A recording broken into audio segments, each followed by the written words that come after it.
Economic point of view से तीन phases हैं ब्रिटिश के आने के बाद। मर्केंटाइल फेज है, industrial phase and finance capital phase. Handicraft products are always better than machine made products, but जिस प्राइस पे उसको लिया जाता था that considerably reduce at that time period. Britain से क्या हो रहा था, यूरोप और इंडिया के बीच में ट्रेड किस तरीके से हो रहा था, यहाँ से पैसा आता था इंडिया में और यहाँ से क्या होती थी, एक्सपोर्ट होती थी क्या चीज, कमोडिटीज। मेजरली क्या चीजें होती थी, स्पाइसेस होती थी and textiles and handicraft. Now one thing that you need to understand about the kind of situation that was there in India, we were very prosperous. Jajmani system एक होता था, जजमानी सिस्टम पे you might get a question, not necessarily but you might get a question. Jajmani system होता था, this was pre British time period. तो इसमें क्या रहता था कि this was like a very similar to barter system. Barter system में आप क्या कर रहे हो कि एक कमोडिटी दे रहे हो, like similar to barter system, और आपको सामने वाला दूसरा कमोडिटी दे रहा है।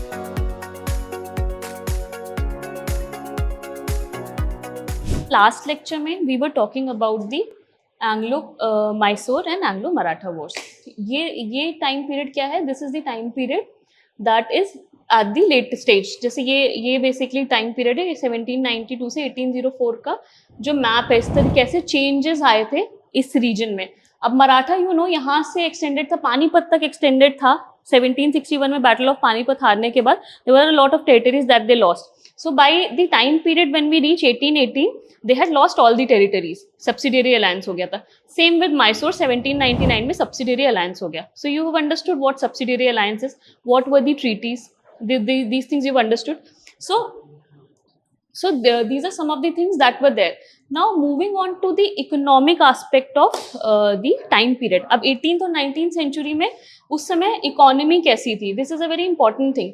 18th, basically we are talking about the time period from 1700 to 19 we are talking about the 1700 to 1900 कि किस तरीके से situation थी उस समय। So this is the time period 16 British धीरे धीरे यहाँ पे ब्रिटिश का स्ट्रॉन्ग होल्ड बढ़ना शुरू हो गया बाई दिस टाइम पीरियड। ये आ रही है आवाज?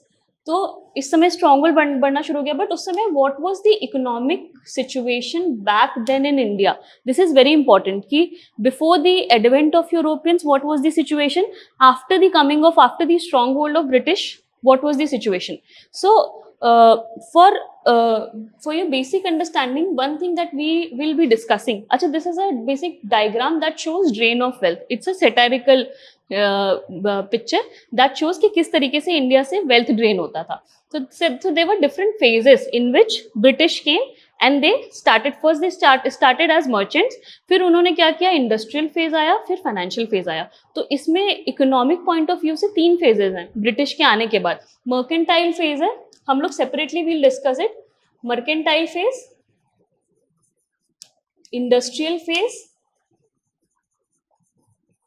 And finance capital phase. ये कब हुआ, आफ्टर ये बेसिकली ये टाइम पीरियड कब होता है, मर्चेंट्स की तरह वो स्टार्टिंग से ही ट्रेड होता था, यूरोप से हमारा ट्रेड होता था। तो before the battle of Plassey 1757 तक, so from the time immemorial till 1757, or you can majorly say after 1600s till 1757, this is the time period that when they are basically coming as merchants। ठीक है, 1757 तक mercantile phase चलता है। तो what they are doing, they are basically coming for trade point of view से आ रहे थे। Initially ऐसा नहीं था, initially when they came, it was not, the idea was not to conquer territories, these were basically officials who came for the purpose of trade, but यहाँ पे trade में बहुत ज़्यादा they were able to earn a lot through that trade. So what happened, we have discussed that trade, किस तरीके से trade उस समय हो रहा था, trade के through what was happening। अच्छा, mercantile phase का there is one very important thing कि जैसे यूरोप में या फिर ब्रिटेन से क्या हो रहा था, यूरोप और इंडिया के बीच में ट्रेड किस तरीके से हो रहा था, यहाँ से पैसा आता था इंडिया में और यहाँ से क्या होती थी, एक्सपोर्ट होती थी क्या चीज, कमोडिटीज। मेजरली क्या चीजें होती थी, स्पाइसेस होती थी and textiles and handicrafts. Now one thing that you need to understand about the kind of situation that was there in India, we were very prosperous, prosperity थी, बट प्रॉस्पेरिटी ऐसी नहीं है कि वहाँ पे गरीबी नहीं थी। प्रॉस्पेरिटी किस तरीके से थी कि हमारी हैंडीक्राफ्ट इंडस्ट्री बहुत ज़्यादा फ्लरिश करती थी, हमारे आर्टिजन्स बहुत फ्लरिश करते थे। So what was that, what was the situation, we had the best quality of products that were being made. ठीक है, so that was the situation. Now handicraft industry, or handicraft industry, please remember this thing, handicraft industry and artisans, they were very popular, and the things that they used to make would be sold in Europe at a very high price. So Europe से पैसा आता था और यहाँ से goods जाती थी. तो what is happening यहाँ पे क्या है, बैलेंस ऑफ ट्रेड किसकी तरफ ज्यादा इंक्लाइंड है, इंडिया की तरफ, बिकॉज हमारे पास बाहर से पैसा आ रहा है, यहाँ से कमोडिटीज जा रही हैं. This is what is happening. So mercantile phase basically is a situation जहाँ पे बैलेंस ऑफ ट्रेड जो है वो that is in favour of India. You could see, because we are getting the money and we are exporting commodities. So this was the situation. So हमारी उस समय क्या situation थी कि हमारे यहाँ पे इंडस्ट्रियल डेवलपमेंट तो ऑब्वियसली नहीं था, but we had a very good cottage industry. तो कॉटेज इंडस्ट्री क्या होती है, छोटे लेवल पे इंडस्ट्रीज होती हैं जहाँ पे it's not like they won't be equipments, modern equipments, but what would be the situation, 10-15 लोग एक पर्टिकुलर प्रोडक्ट को प्रोड्यूस कर रहे हैं. ठीक है. So it's a small scale industry but not a sort of industrial setup जहाँ पे इक्विपमेंट्स यूज हो रहे हैं. हैंडीक्राफ्ट्स टाइप का होगा, आर्टिजन्स होगा, but they'd be basically involve in one particular commodity, और उसको एकदम फाइन क्वालिटी कमोडिटी वहाँ पे प्रिपेयर हो रही है. सो इस तरह की हमारी सिचुएशन थी. तो इंडिया में क्या था कि कॉटेज इंडस्ट्रीज थी, हमारी हैंडीक्राफ्ट्स एंड आर्टिजन्स बहुत फेमस थे. और नॉट जस्ट यूरोप, ये लोग क्या करते थे, what the European traders used to do, majorly we are talking about the British right now, because इस समय British ही काफी हद तक they had the control of the Indian region. So what they were doing, यहाँ से commodities ले जाते थे, यूरोप में उसको ले जाते थे, वहाँ बेचते थे, and they used to sell it in other countries as well. So what they were doing, they used to buy from India and they used to sell in other countries as well, not just in Europe. So this is how merchant used to earn. So there was this situation that the handicrafts and artisans were flourishing at that time period. Now one thing that is there कि हमारे यहाँ पे, but we never saw the industrialization phase. ठीक है, India में we never saw the industrialization phase. जैसे industrial revolution 1750s के बाद यहाँ पे शुरू हो जाता है. ब्रिटेन में क्यों शुरू हो गया, ब्रिटेन में टेक्नोलॉजिकल डेवलपमेंट्स हुए थे, स्टीम इंजन आया था. ठीक है, there were a lot of technological developments that were happening in Britain. तो वहां पे they saw the industrial phase. So situation क्या होता है कि कोई भी कंट्री किस फेज से जाती है, जैसे वहां पे मर्चेंट्स होंगे, ट्रेडर्स होंगे. सेम चीज इंडिया में भी थी, सेम चीज ब्रिटेन में भी थी. मर्चेंट्स थे, ट्रेडर्स थे. इंडिया में वो सिचुएशन थी. हमारी छोटे लेवल पे स्मॉल स्केल इंडस्ट्रीज थी. ठीक है, कॉटेज इंडस्ट्रीज थी. तो ये एक फेज होता है, कॉटेज इंडस्ट्रीज थी. अब धीरे धीरे यही ग्रो करती है बड़ी इंडस्ट्रीज में. इंडस्ट्रियल फेज क्या होता है, और कंट्री में इंडस्ट्रियलाइजेशन होता है. This was the situation, cottage industries, this was the situation that was there in back in Britain, कि वहां पे छोटे लेवल पे इंडस्ट्रीज थी. धीरे धीरे टेक्नोलॉजिकल डेवलपमेंट हुआ. टेक्नोलॉजिकल डेवलपमेंट कैसे होगा, टेक्नोलॉजी में इन्वेस्टमेंट होगा. इन्वेस्टमेंट किस तरीके से हुआ, ब्रिटेन का इन्वेस्टमेंट किस तरीके से ब्रिटेन में इन्वेस्टमेंट हुआ, क्योंकि क्या करते थे वहां पे इंडिया से और दूसरी कंट्रीज से ट्रेड के थ्रू बहुत पैसा सरप्लस होता था. तो सरप्लस होगा तो प्रोडक्शन होगा. ठीक है, सरप्लस होगा, प्रोडक्शन होगा. जब प्रोडक्शन बढ़ने लगेगा तो उसकी वजह से एक चीज होगी कि प्रोडक्शन को इंक्रीज करना, कि कैसे प्रोडक्टिविटी इंक्रीज करे. तो टेक्नोलॉजी में इन्वेस्टमेंट होगा तो इंडस्ट्रीज आएंगी. ये सिचुएशन होती है. Morning. So this is the situation that is there कि इंडस्ट्रियल डेवलपमेंट इस तरीके से होता है. इंडिया में what was the situation, India में ये हुआ ही नहीं, इंडस्ट्रियलाइजेशन कभी आया ही नहीं. Sorry, just a second.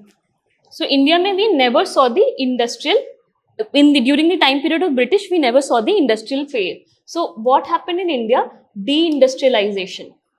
This is a very important thing. Please understand. Deindustrialization के बारे में usually exam में पूछते हैं. What do you understand by deindustrialization? So हमारे यहाँ पे क्या था कि cottage industries, handicrafts and artisans थे. अब यहाँ पे बीच में traders भी, छोटे छोटे towns होते थे. ठीक है, towns होते थे, यहाँ पे small scale में industries होती थी. अब ये डेवलप कर जाते हैं क्योंकि हमारे यहाँ से मर्केंटाइल फेज में ट्रेड हो रहा था. बट इंडस्ट्रियल फेज जब आता है, जब ब्रिटेन का इंडस्ट्रियल फेज आता है, तो उन्होंने क्या शुरू किया कि इंडिया से रॉ मटेरियल्स इंपोर्ट करने शुरू किए. And what they used to do, they used to sell their finished products. So what they were doing, basically they were eliminating the Indian merchants that were there. They started eliminating the Indian merchants. So first thing is that they started eliminating the Indian merchants. Second thing, what was happening for the reason of deindustrialization, you guys know that we talked after Battle of Buxar. जब Battle of Buxar के बाद treaty हुई थी, तो उसमें क्या था, Diwani and Nizamat rights, basically Diwani rights came into the hands of the East India Company. Now you understand when we talked about the dual government, Deewani and Nizamat rights. Deewani rights होती है, निजामत rights होती है. दीवानी is the revenue collection. Revenue collection होती है, निजामत is the administrative functions. इसको बोलते हैं बंगाल में डुअल गवर्नमेंट। ये कब से था? 1765 से 1772 तक था। 1772 में ये एबॉलिश कर दिया गया था डुअल गवर्नमेंट, ठीक है। So just remember the term dual government means Diwani and Nizamat rights were separated. Diwani rights, the revenue collection rights were in the hands of the East India Company officials, and इनके जिनको ये employ करते थे higher level पे वो officials होते थे। निजामत functions क्या करते थे? जो एडमिनिस्ट्रेटिव फंक्शंस होते थे इनडायरेक्टली जो ऑलरेडी एग्जिस्टिंग लोग थे, जैसे दीवान होते थे, जो इंडियंस थे, उन्हीं को दे दिया गया था, क्योंकि ब्रिटिश के पास उतनी मैन पावर नहीं थी at that time period that they could employ their own people, Englishman. So what they did, जैसे उनके बिहाफ में सुपरवाइजर कौन होगा? सुपरवाइजरी जो अथॉरिटी है वो ब्रिटिश पर्सन को दी जाएगी, लेकिन फंक्शंस, एडमिनिस्ट्रेटिव फंक्शंस कौन संभालेगा? It would be the Indians. So this happened. Now this also made it easier for them to govern India. Now what was happening after, जैसे हमने बात की इंडस्ट्रियल फेज में, 1765 के बाद रेवेन्यू कलेक्शन बहुत बढ़ गया था। So what they started doing, they used to export. India से क्या हो रही है? एक्सपोर्ट हो रही है चीजें, स्पाइसेस एक्सपोर्ट हो रही है, very important, few of the things that were exported. Please remember, कभी कभी एग्जाम्स में पूछ लेते हैं, आई सेपरेटली टेल यू कहाँ कौन कौन से रीजन से क्या एक्सपोर्ट होता था। स्पाइसेस होते थे, टेक्सटाइल्स एक्सपोर्ट होते थे, हैंडीक्राफ्ट्स एक्सपोर्ट होता था। टेक्सटाइल्स जनरली कहाँ का? टेक्सटाइल्स में यूजुअली कहाँ पे? बंगाल रीजन से टेक्सटाइल्स, ठीक है। स्पाइसेस मालाबार रीजन से, टेक्सटाइल्स यूजुअली बंगाल रीजन से, हैंडीक्राफ्ट्स भी बहुत सारे एक्सपोर्ट होते थे हमारे यहाँ से।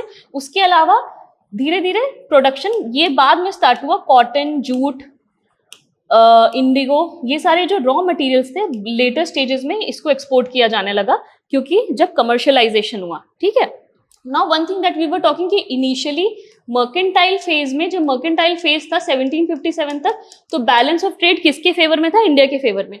65 के बाद अब रेवेन्यू किसकी ट्रेजरी में जा रहा है? रेवेन्यू इंडिया के पास नहीं जा रहा, रेवेन्यू किसके पास जा रहा है? ईस्ट इंडिया कंपनी के ट्रेजरी में जा रहा है। Basically it's not going to the Indian treasury, it's going with the East India Company officials. So because what they are doing, they are governing, those regions are in control of them.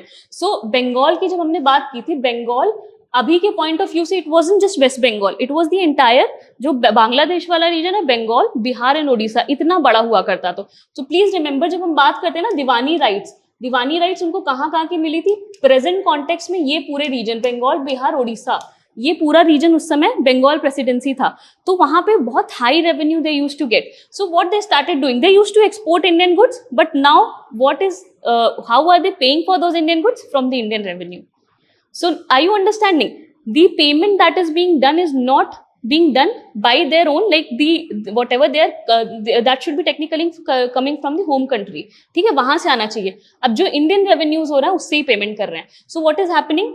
Export हो रहा है लेकिन payment Indian revenue से हो रहा है। So यहाँ one thing, are you understanding? Surplus जो इंडिया के पास होता, that is basically going to the home country, that is Britain. So that surplus is what is happening. They are paying for the exports from the Indian revenue itself.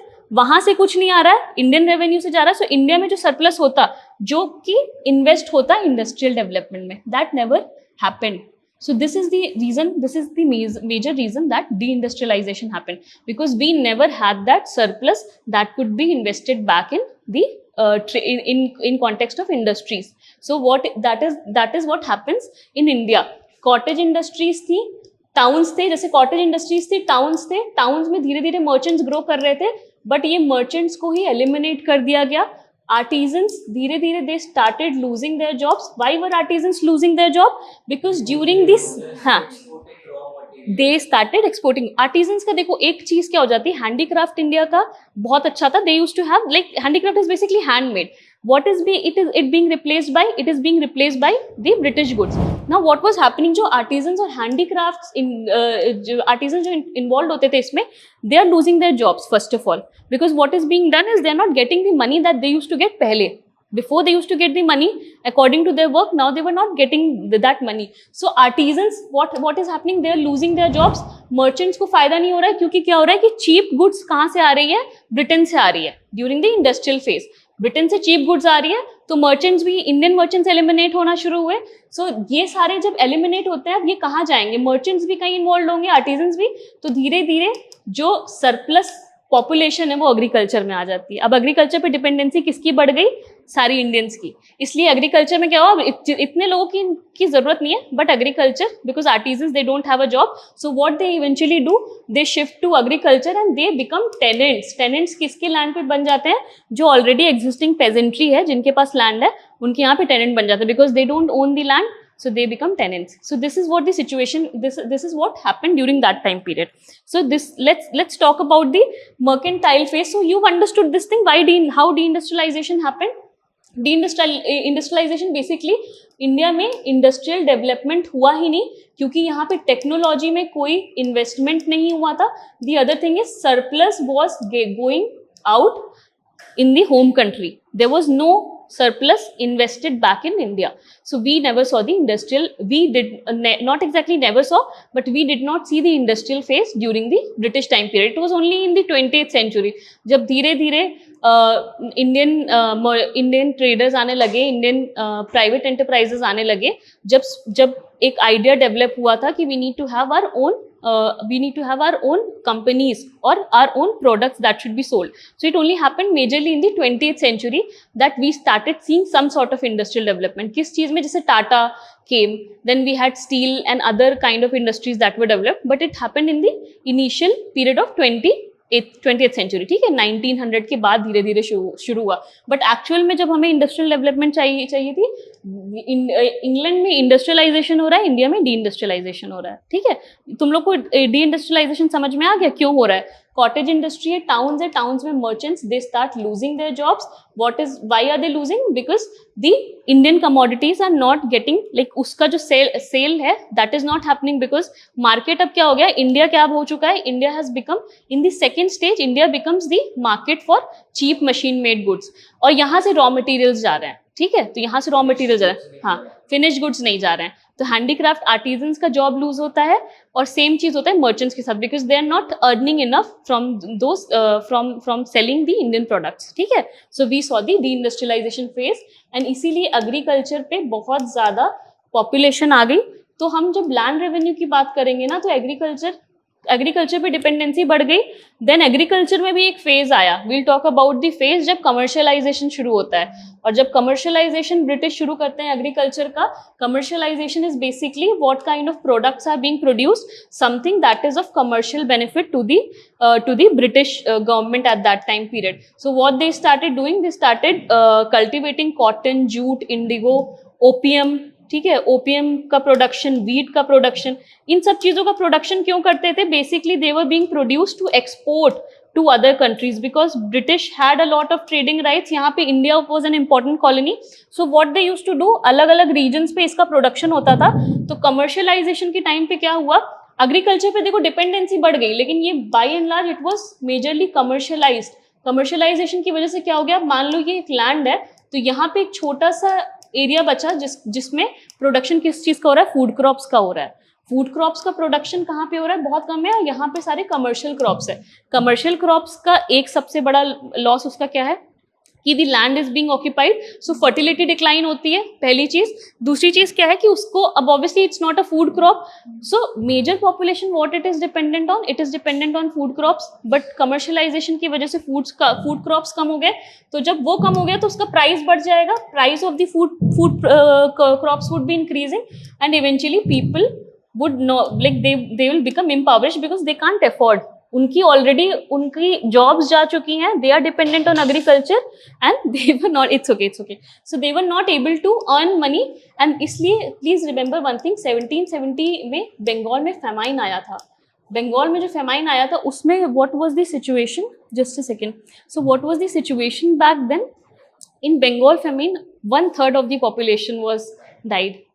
1/3 population died in the Bengal famine, क्योंकि यही situation हो गई थी कि British के, अभी हम बात करें कि देखो द सिचुएशन दैट 1765 में एक्चुअल में they got control of the Bengal, but what they were doing, जो भी पैसा आता था वो सारा बाहर जा रहा है, वो सारा इंडिया से चीज़ें ड्रेन करने के लिए, बाहर ड्रेन करने के लिए उसको यूज़ किया जा रहा है. तो इन्वेस्ट नहीं हो रहा है, लोगों की जॉब्स जा रही थी, people were losing their livelihood and their dependency on agriculture increase. But क्योंकि कमर्शियलाइजेशन स्टार्ट हो रहा है उसके साथ साथ, और दूसरी चीज़ ये थी, कमर्शियलाइजेशन स्टार्ट हो रहा था, अब इंडिया में क्या है, मॉनसून वाला सिचुएशन है। अब ब्रिटेन को इंडिया के वेदर कंडीशंस की, क्लाइमेट का आइडिया नहीं था। सो व्हाट वाज हैपनिंग कि जब बंगाल फेमाइन आया 1770 में, उसके 2 साल पहले क्या हुआ था कि monsoon, like there was very scanty rainfall that was there. So because of that, there were food crops were there was no production of, like very little production of food crops, and that is the reason that people died out of hunger. Just a second. So all these students who are online, you will find the notes in the office. So if you want the notes, you can get it in the office. I don't have the handouts with me, so please get it from the office if you want it in the like the hard copy format. And if there's anything with regard to lecture, you can ask me, but anything with regard to hard copy, you'll have to ask it in the office itself. So are you guys understanding these things? Deindustrialization क्यों हुआ?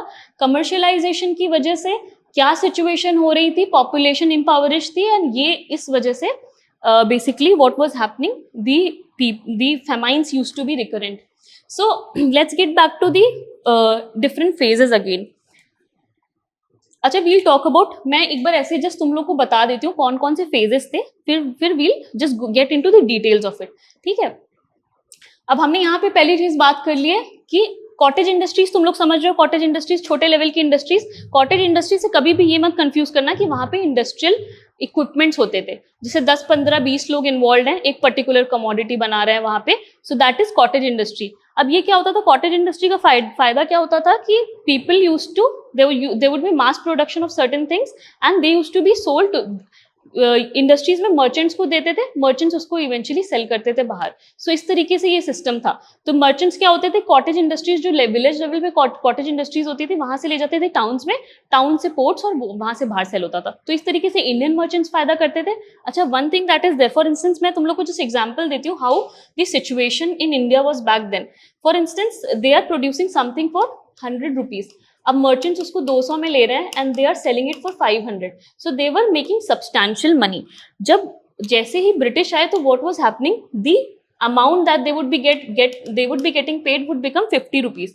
अच्छा, वो उसको बाद में उसको cell करेंगे for instance 200 या जितने में भी, उसको और हाई प्राइस में, यू कैन से, उसको ब्रिटिश उसको हाई प्राइस में सेल करेंगे। बट जो पैसा इनके हाथ में आएगा, basically the people who were involve in the industries, the artisans के पास वो बहुत कम आएगा, बिकॉज उनका डिमांड बहुत कम हो गया था। डिमांड क्यों कम हो गया था?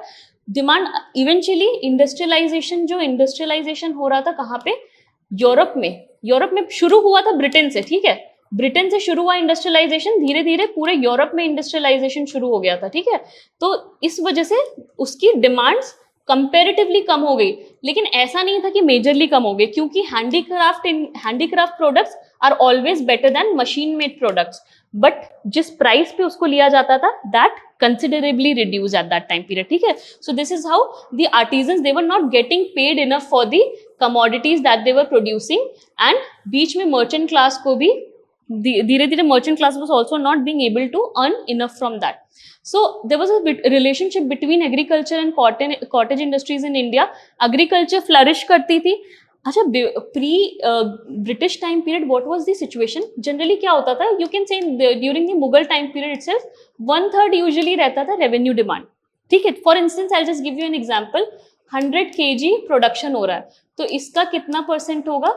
30%, for instance. So 33 kg would be given to the would be given as in the form of tax. So this was the situation. Akbar के टाइम पीरियड से ही ऐसे होता था, 1/3 रेवेन्यू डिमांड होता था। कभी कभी ऐसा होता था कि इंक्रीज हो जाएगा, but it won't increase very considerably, जैसे 35% हो गया। कई बार रेवेन्यू डिमांड कम हो जाता था, but it use to be around 1/3 and 1/4 of the total production that was happening. So इस तरीके से क्या था कि पेजेंट्स की जो सिचुएशन थी, that was not that bad. Why was it not bad? Because they still had, out of this, they could still have a substantial amount, 30%, अगर 1/3 है, 33% है, तो they still have 77%, ठीक है। This is something that they have with them, so they can use it, they can sell it. So that was the situation that was there, कि they can sell it, they can use it, they can use it for their own needs. The situation changed after the coming of British, ठीक है। So agriculture, ये जो revenue demand था ये change हो गया था लेटर स्टेजेस में। तो अभी हम जब बात करेंगे लैंड रेवेन्यू सिस्टम की, तुम लोग if you have gone through this year's paper you have had a question on the, you have had a question on Mahalwari, ठीक है। So we will talk about the land revenue system, permanent settlement, Mahalwari, Ryotwari and Mahalwari, ये 3 systems जो introduce हुए थे India के अलग अलग regions में। अब ये कहाँ पे इंट्रोड्यूस हुए थे? जो ब्रिटिश एक्वायर्ड टेरिटरीज थी, ठीक है। So always in the regions that were acquired by the British. So your understanding कि पहले रेवेन्यू डिमांड कैसे होता था? अच्छा, one thing that is there कि पेजेंट्री की condition became worse during the time period of British land revenue system की वजह से। We'll discuss it in detail. But ऐसा नहीं था कि पेजेंट्री की कंडीशन बहुत अच्छी थी, उनकी कंडीशन फेवरेबली अच्छी थी compare to the British time period. Why was it there? Why wasn't it good during the Mughal time period? One thing that was there is, for instance, the demand itself is 1/3. It wasn't very good, just for you to understand the basic concept कि demand 1/3 है। लेकिन वहां पे वो क्या करते थे कि बीच में जमींदार्स होते थे। अब जमींदार्स क्या होते थे? ये लैंड ओन नहीं कर रहे, अभी they are not the owners of land, they are basically agents. ये क्या है? एजेंट्स। अब गवर्नमेंट फॉर इंस्टेंस कि एम्परर ने बोला, मुगल एम्परर ने कि 1/3 हमें चाहिए, जमींदार्स को बोल दिया कि तुम एजेंट हो, तुम कलेक्ट करो, you have to collect the revenue. Now 1/3 is the, for instance 100 kg में से दी डिमांड ओनली इज 33%। अब उसमें से क्या होता था कि फॉर इंस्टेंस ये जो 1/3 है इसमें भी 10/11 शेयर किसका होगा? स्टेट का, और प्लस 1/11 शेयर किसका होगा? जमींदार का। ये टेक्निकली उनका था। जो 100 kg में से फॉर इंस्टेंस 33 kg का रेवेन्यू जा रहा है इन काइंड फॉर इंस्टेंस, सो इसमें से 10/11 शेयर है स्टेट का, 1/11 शेयर है किसका? जमींदार का। But what they used to do, they used to extort more money. So for instance 100 kg हो रहा है तो they would almost extort around 70%। So this used to happen during the Mughal time period as well, कि जमींदार अपने हिसाब से pageant से extort करते थे पैसा। सो स्टेट को उतना ही शेयर देंगे, स्टेट का शेयर उतना ही रहेगा जितना स्टेट ने डिमांड किया है, लेकिन what they used to do, they used to extort money. But one thing that is there कि revenue wasn't fixed during that time period. जैसे जितना भी प्रोडक्शन हो रहा है, अगर 100 kg का प्रोडक्शन हो रहा है तो इसका 33%, अगर 50 kg का प्रोडक्शन हो रहा है तो इसका 33%। सो इस तरीके से क्या है कि पेजेंट को जो देना है, that would only be 33% of whatever the production is. So क्योंकि इंडिया में मानसून की वजह से प्रोडक्शन हमेशा सेम नहीं रहता था, मानसून कभी बारिश हो रही है कभी नहीं हो रही है, so there were crop failure as well, so that was the situation that used to be there. तो इस वजह से उस समय फेमाइन्स इतने रिकरेंट नहीं होते थे, फेमाइन्स होते थे बट जैसे वो ब्रिटिश के टाइम पीरियड में हो गए ऐसे नहीं होते थे। क्यों?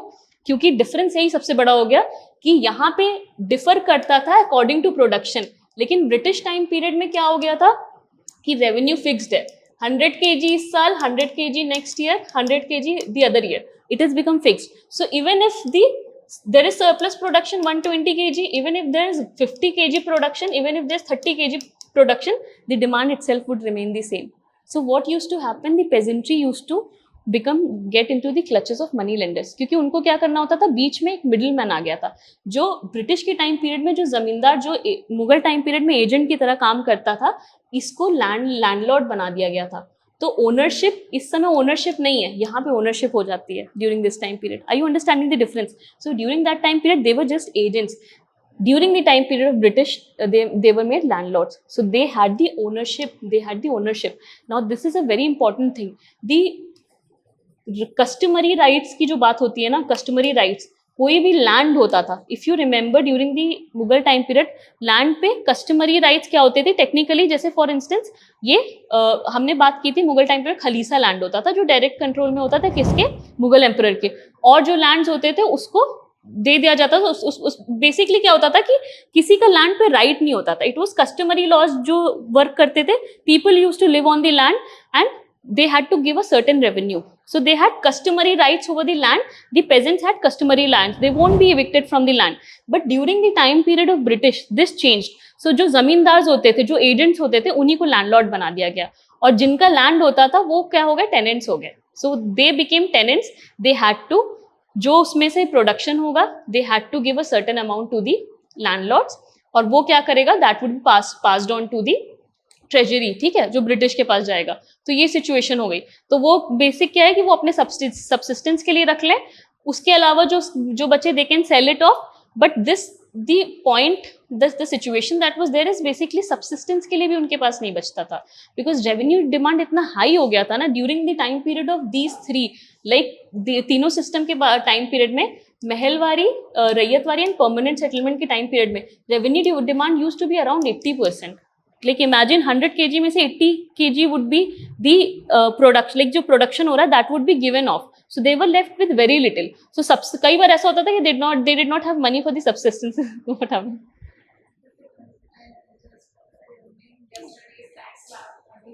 30, okay. So tax, it's very similar to that. So tax law, it's like Nirmala Sitharaman back then. So are you getting there's no concession for the middle class. It's just they are being made like a fool of. They're actually being made a fool of. So that used to happen.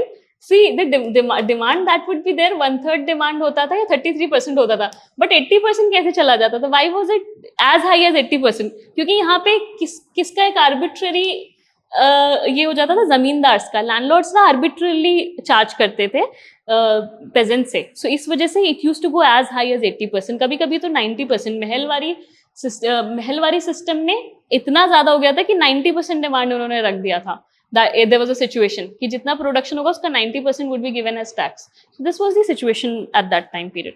ठीक है? So handicraft industry, you understood how it was destroyed. Basically धीरे धीरे जैसे ही industrial revolution वहां पे हुआ Britain में, the Indian goods were like that, this one thing that you need to understand कि डिमांड इनकी ऐसा इतनी कम नहीं हुई थी, बट क्योंकि बाहर प्रोडक्शन अब धीरे धीरे मशीन मेड गुड्स का होने लगा था, तो they use to get very little price for whatever they use to produce. For instance कि उनकी कॉस्ट ही लग गई है 100 rupees, but they are not getting paid accordingly, because handicraft is basically they are making it all by their hand, it's not machine made goods, so they were not getting anything return. So when they are already making loss, because किस तरीके से, for instance मान लो कि British कोई good आ गया 110 रुपए का है, हैंडीक्राफ्ट 20 रुपए का है, अब लोग क्या करेंगे कि चीप प्रोडक्ट यूज करेंगे, तो उनको उस चीज से कोई फायदा नहीं होगा, they also have to reduce the price of the commodity. So बाहर में उसका डिमांड है, लेकिन इंडियन मार्केट में धीरे धीरे जब डिमांड कम शुरू होना हुआ, तो if they are not making money out of it, they have to shift the profession. So that is how eventually handicraft industry started declining. Another thing is कि एग्रेरियन स्ट्रक्चर तुम लोग को समझ में आ रहा है, जब धीरे धीरे क्या हो रहा है कि शिफ्ट हो रहा है एग्रीकल्चर में, तो डिपेंडेंसी एग्रीकल्चर में इंक्रीज हो रही है, और लैंड टेन्योर और रेवेन्यू एडमिनिस्ट्रेशन चेंज हो रहा था। So that is the situation that was happening at that time period कि रेवेन्यू एडमिनिस्ट्रेशन वाज देयर।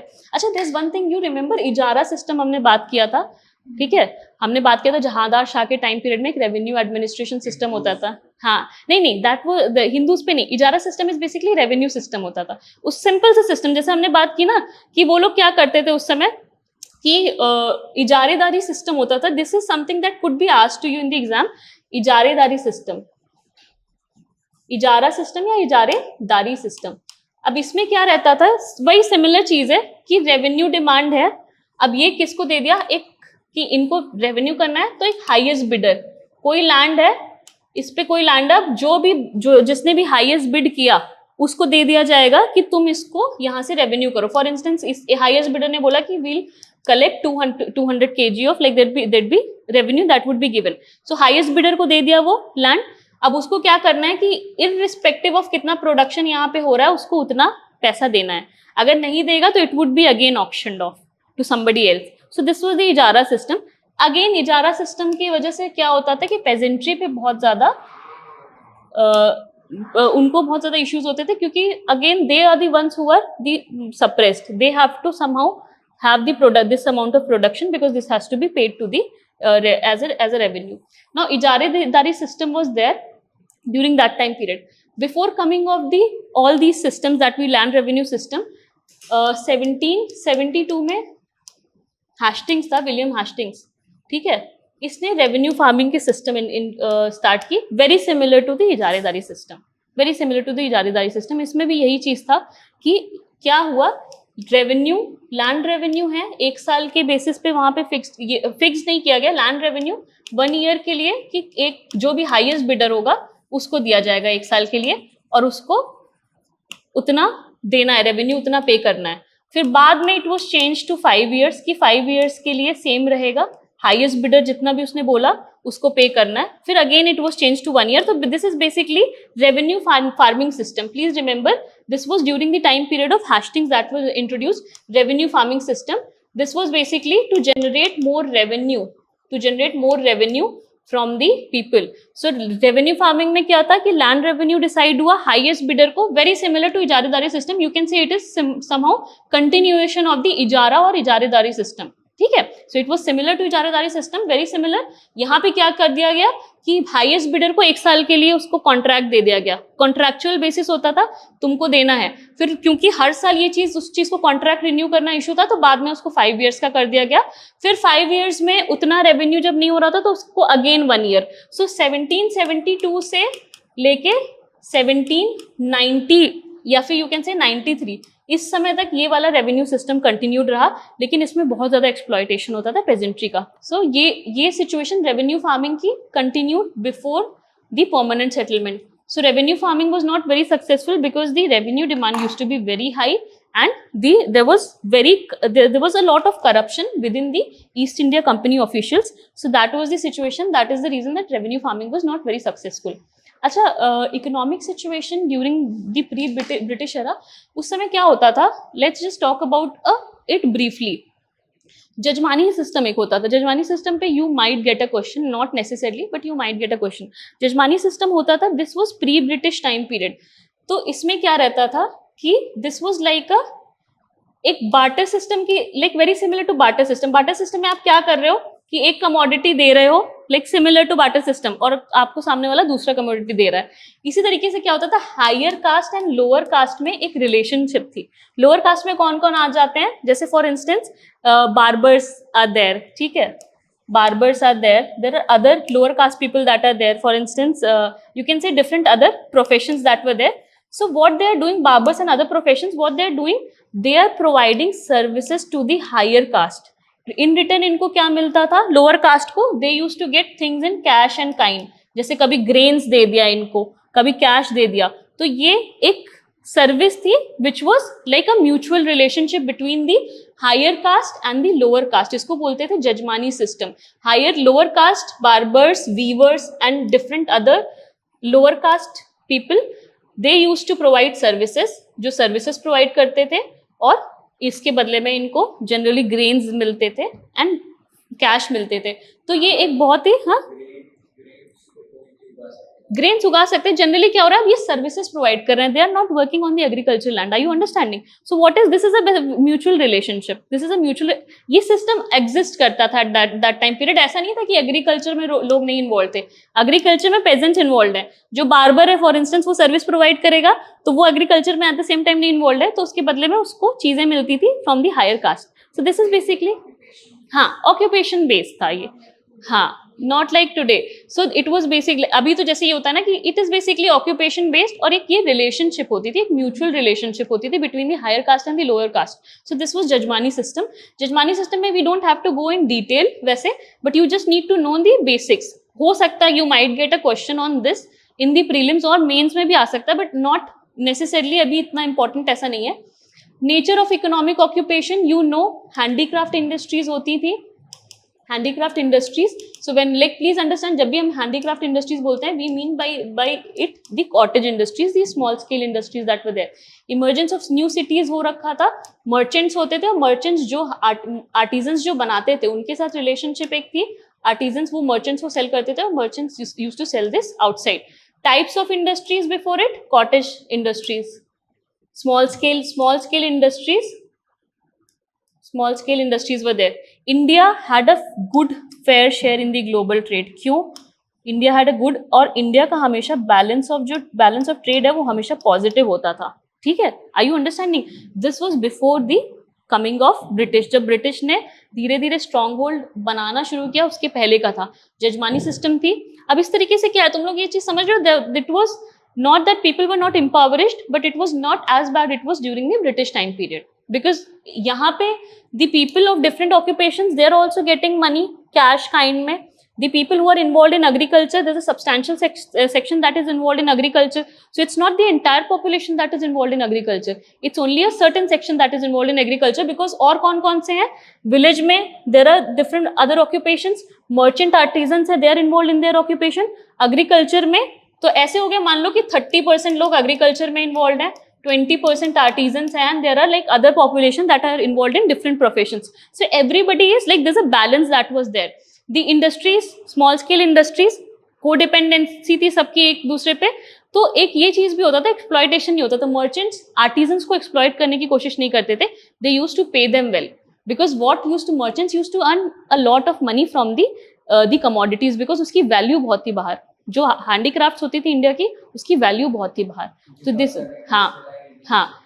और अच्छा, एक और चीज very important, one thing that you need to remember, जैसे अभी हम will talk about it, Mughals के टाइम पीरियड में इनके कोर्ट्स में बहुत सारे लोग होते थे, पेंटर्स होते थे, they were painters, they were artisans, they were different artisans, because you know the kind of things that used to be made during the time period of Mughals. लेकिन मुगल्स के डिक्लाइन के बाद ना इनकी they started losing jobs. So what they started, where did they start going to? Nawabs के court में जाना शुरू किए, नीचे के लेवल पे. तो जब रीजनल, जब हम बात करते हैं ना कि रीजनल पेंटिंग्स इमर्ज की, it was during this time period, because जो इनके पेंटर्स थे, आर्टिजन्स थे, they started going to other regions, और वहां पे रीजनल पेंटिंग्स शुरू हुई. लेकिन उसके बाद नवाब, जब धीरे धीरे इनकी पावर भी कम हो गई, उनकी भी जॉब्स लूज हो गई. Again what is happening, they are all involve in the village economy. So धीरे धीरे they also started losing.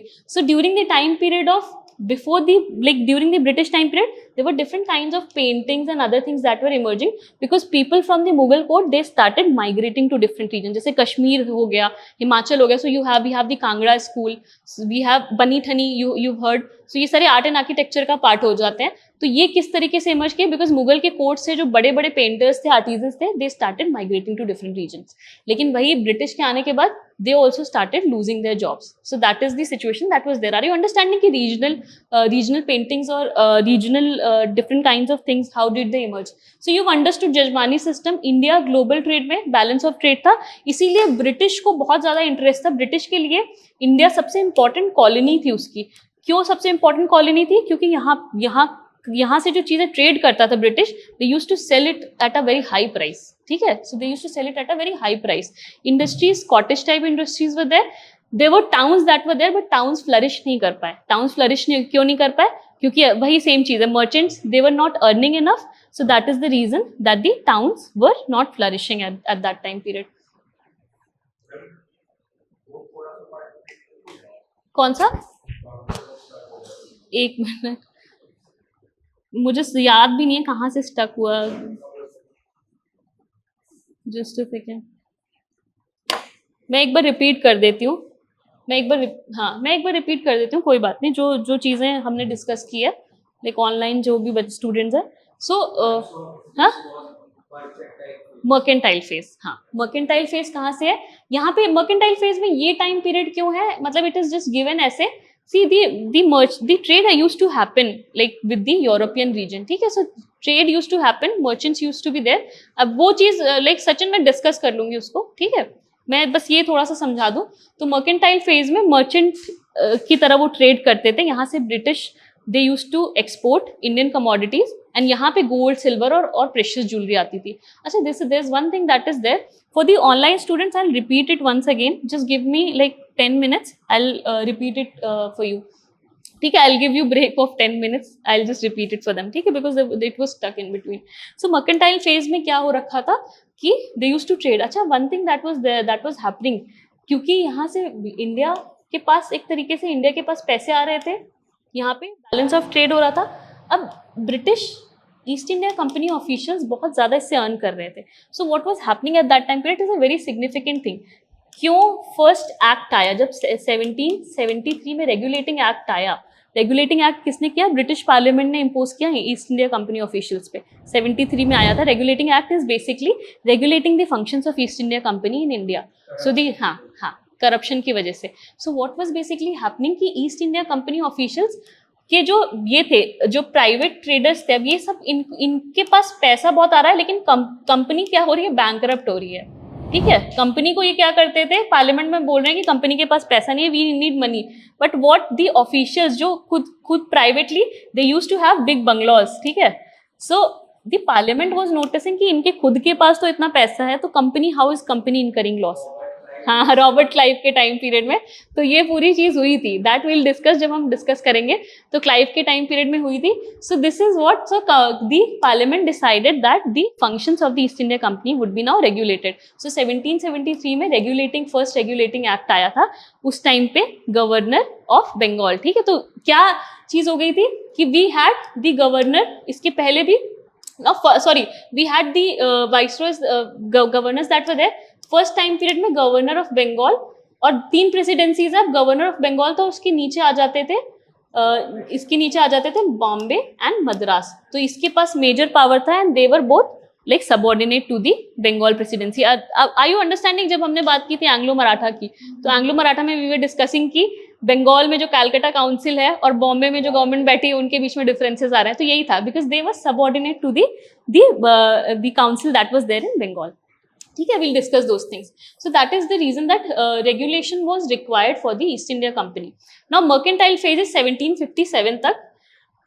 Moving on to the second phase, mercantilism. अच्छा, second phase को technically you can say it is a subsection of the mercantile phase. मतलब not necessarily the second phase but the subsection. 1757 से 1813 क्यों? 1813 में भी एक regulation आया था। मतलब यूरोपियंस के साथ ट्रेड तो 1458 में स्टार्ट हो गया था। हाँ, पोर्चुगीज 1498 के अराउंड। तो फिर इंडस्ट्रियलाइजेशन मतलब क्यों नहीं हो पाया इंडिया में? इंडस्ट्रियल पूरे 2 सेंचुरीज हो गए। हाँ, मतलब स्मॉल स्केल कॉटेज इंडस्ट्रीज तो कभी भी। हाँ हाँ, तो ये 2 सेंचुरीज में भी इंडस्ट्रियलाइजेशन देखो इम्पोर्टेंट। इंडस्ट्रियलाइजेशन में तुम्हें क्या लगता है कि इंडस्ट्रियलाइजेशन जब हो रहा है तो इम्पोर्टेंट क्या चीज है? मशीनरी इम्पोर्टेंट है, ठीक है। टेक्नोलॉजी इंडिया में नहीं डेवलप हुई थी। यूरोपियंस आ रहे थे, बट यूरोपियंस वो technology, just a second, Europeans ने वो टेक्नोलॉजी इंडिया में नहीं लाई। I tell you one thing, industrialization 1750s के अराउंड हो रहा है। मैं बस सिंपल तरीके से तुम्हें समझाती हूँ कि यूरोप में अभी इंडस्ट्रियलाइजेशन नहीं हुआ है, ब्रिटेन में हो रहा है। ब्रिटेन में क्यों हो रहा है? ब्रिटेन में one thing that is very important, Britain में पार्लियामेंट सिस्टम आया, ठीक है। तो ग्लोरियस रेवोल्यूशन के बाद क्या हुआ कि जो चर्च है, और चर्च का सिग्निफिकेंस काफी कम हो गया, क्राउन की इंपॉर्टेंस कम हो गई, तो पार्लियामेंट की इंपॉर्टेंस जब बढ़ी तो धीरे धीरे what was happening, even parliament बढ़ा, रेनेसा वाला टाइम पीरियड आया। अब रेनेसा में एक बहुत इंपॉर्टेंट चीज है कि यहाँ पे क्या क्या चीजें हो रही हैं, टेक्नोलॉजिकल डेवलपमेंट्स हो रहे हैं, ठीक है। सी वॉयजेस हो रहे हैं, सी वॉयजेस की वजह से यूरोपियंस आए इंडिया में और अलग अलग रीजन्स में, इंडोनेशिया में, फिर वी कैन से यूएस में, यूएस के अमेरिका में, नॉर्थ अमेरिका में। यहाँ पे क्या हुआ था कि because of the coming of these things, because of the Renaissance, what was happening, technological developments हो रहे थे यूरोप में। सो इंडिया में टेक्नोलॉजिकल डेवलपमेंट नहीं हो रहा है। 1750s के पहले स्टीम इंजन का डिस्कवरी हुआ। सो जो भी डेवलपमेंट्स हो रहे हैं, प्रिंटिंग प्रेस या कुछ भी, these are all happening in Britain. So the industrial development, ऐसा नहीं है कि यूरोप में इंडस्ट्रियल डेवलपमेंट था, it was the preceding 1750s के पहले डेवलपमेंट हो रहा है। Are you understanding? Technological development, वो जो 200 सेंचुरीज की you guys are talking about, that is not the time period that technological developments were happening throughout, but it was just the time preceding the 1750s when the industrial revolution ultimately happens. समझ में आ रहा है? And one thing that is there, they would never bring those technologies to India because that is not going to benefit them. What are they going to bring? The only things that are going to benefit them. So जब India में, जब यहाँ पे हमारे यहाँ पे जब हम थर्ड फेज की बात करेंगे, फाइनेंस कैपिटलिज्म की, फोर्थ फेज या इसके हिसाब से fourth phase, but technically the third phase, ठीक है। इसको तुम लोग सब सेक्शन मान लो। We are talking about this time period because ये बहुत सब्सटैंशियल टाइम पीरियड है। Mercantilism with political power, because by this time period 1757 के बाद, बैटल ऑफ प्लासी के बाद, they had control over the Indian territories. Now the reason that what we talking about, so mercantilism की financial phase की जब हम बात करेंगे, तो फाइनेंशियल फेज पे इंडिया में डेवलपमेंट्स हो रहे हैं, इंफ्रास्ट्रक्चर हो रहा है, रेलवेज एंड रोडवेज, सारी चीजों का डेवलपमेंट हो रहा है, बैंकिंग का डेवलपमेंट हो रहा है। बट इंफ्रास्ट्रक्चर में रोड्स का कंस्ट्रक्शन क्यों हो रहा है? रोड्स, रेलवेज एंड पोर्ट्स, इनमें डेवलपमेंट हो रहा था। अब ये क्या कर रहे हैं? रोड्स का क्यों हो रहा है? जो अंदर से, इनसाइड, हाँ, रोड से, यहां से ये जाएगा रेलवेज से जाएगा ports. So this is the reason that the development is happening. But infrastructure development और भी हो रहा था, there were schools that were also being open, schools भी हो रहे थे, फिलेंथ्रोफी भी हो रही थी। फिलेंथ्रोफी लेकिन कौन कर रहे थे? इंडियंस कर रहे थे मेजरली। सो एजुकेशन में भी डेवलपमेंट हो रहा था। अब यू विल से कि एजुकेशन में इनको क्या पर्पस है? एजुकेशन में इनका पर्पस मेन था डेवलपमेंट का, क्योंकि पहली चीज है कि इनके पास they did not have enough man power. So they did not have enough man power, so what they needed loyal Indians. They needed loyal Indians जो इनके लिए वर्क करें। तो इनको बेसिकली एजुकेशन में इन्वेस्टमेंट क्यों शुरू हुआ? We'll talk about it separately. ये भी बहुत इंपॉर्टेंट पार्ट है कि इन्होंने एजुकेशन में इन्वेस्टमेंट क्या किया। इंग्लिश एजुकेशन, कि इंग्लिश एजुकेटेड इंडियंस होंगे, उनको जो चीज़ें पढ़ाई जाएंगी वो हमारे करिकुलम के हिसाब से होगी। So what they will be do, they will become loyal to us. So that is what they were expecting कि लॉयल इंडियंस होंगे, but that did not happen. That did not happen why? दो चीज़ों ने बहुत बड़ा role play किया था, French revolution और अमेरिकन रेवोल्यूशन जब हुआ था, American war of independence. So that also played a very important role. French revolution ने बहुत बड़ा रोल इसलिए प्ले किया था क्योंकि जो आइडियाज थी लिबर्टी की, फ्रेटर्निटी की, ये सारे ideas what were being, these ideas were emerging and these English educated Indians they were learning those ideas. So that is the reason कि they understood कि यार ये तो हमें धीरे धीरे हमारी इकोनॉमी से ड्रेन कर रहे हैं। जो यही तुम समझो एजुकेशन है। अब लॉयल इंडियंस, उन्हें लगा लॉयल इंडियंस हो गए, लेकिन इंडियंस किस तरीके से आए? आरसी दत्त एंड दादा भाई नौरोजी। ठीक है, दादा भाई नौरोजी। अब इन दोनों ने क्या किया? इन दोनों का बहुत इंपॉर्टेंट रोल था। तुम लोगों को पता है, you guys must be aware if you have gone through the previous year, कि poverty and un British rule of Dadabhai Naoroji and economic history of India RC Dutt की, ये दो बहुत इंपॉर्टेंट बुक्स हैं। ठीक है, ये याद रखना। दादा भाई नौरोजी 1901 में आई थी, दादा भाई नौरोजी की poverty and un British rule in India. इन दोनों का पर्पस क्या है? दादा भाई नौरोजी ने एक्सप्लेन किया था ड्रेन ऑफ वेल्थ, कि इंडिया से कैसे वेल्थ ड्रेन किया जा रहा है to the home country.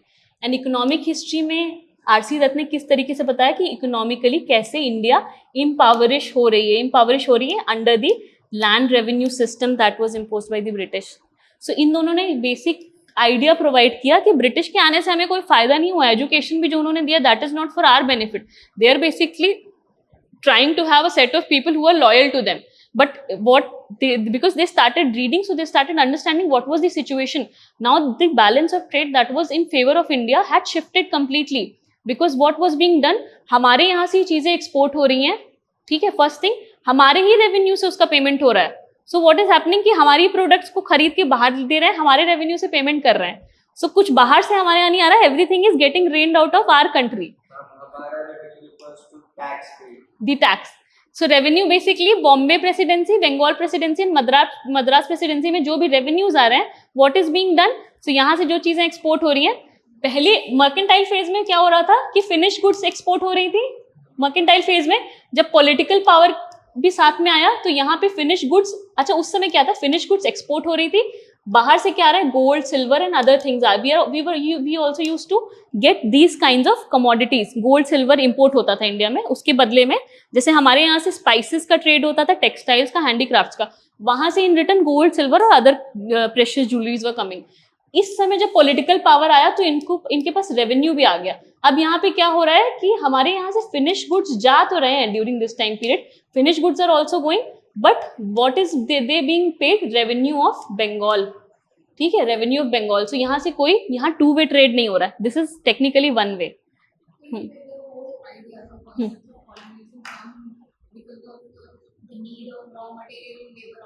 See, नहीं, there is one thing, two concepts are there, colonialism and imperialism. ठीक है, imperialism is a larger terminology, colonialism comes under that. Imperialism is basically empire expansion. So what the idea itself during that time period itself, the idea, colonialism क्या होता है? imperialism is empire. जैसे British empire बोलते हैं, तो British का empire सिर्फ India नहीं था। You know, British had acquired so many other colonies. Colonialism का पर्पस क्या था? कॉलोनीज बना के वहां पे बेसिक उनका पर्पस ये था कि उसको गवर्न करेंगे लेकिन फ्रॉम आउटसाइड। ठीक है, so they are not technically, imperialism is basically empire expansion है, तो इनका एम्पायर एक्सपैंडेड था, लेकिन कॉलोनी को गवर्न करेंगे from outside. They have their own people, they have and they've also people, Indian people are also the ones who are employed. So army, जब हम बात करते हैं इंडिया की जो आर्मी थी, दे hardly it would be 1/10 or probably 1/20 2/10 of the people that were British, और 2/10 भी मैं ज्यादा बोल रही हूँ, 1/10 बोल सकते हो कि ब्रिटिश बहुत कम थे. It were the Indians that were employed in the British army. So what they were doing basically indirectly क्या कर रहे हैं, रूल कर रहे हैं उसको, कंट्री को. सो कॉलोनी इस तरीके से इंपॉर्टेंट है. Are you understanding? Imperialism is basically the empire, और कोलोनियलिज्म का आइडिया कैसे होता है, वो उसको क्या करते हैं, वो कॉलोनी से एक्सट्रैक्ट करते हैं रिसोर्सेज और उसको मार्केट की तरह भी यूज करते हैं. That colony also acts as a market place. So India started acting as a market place in the industrial phase.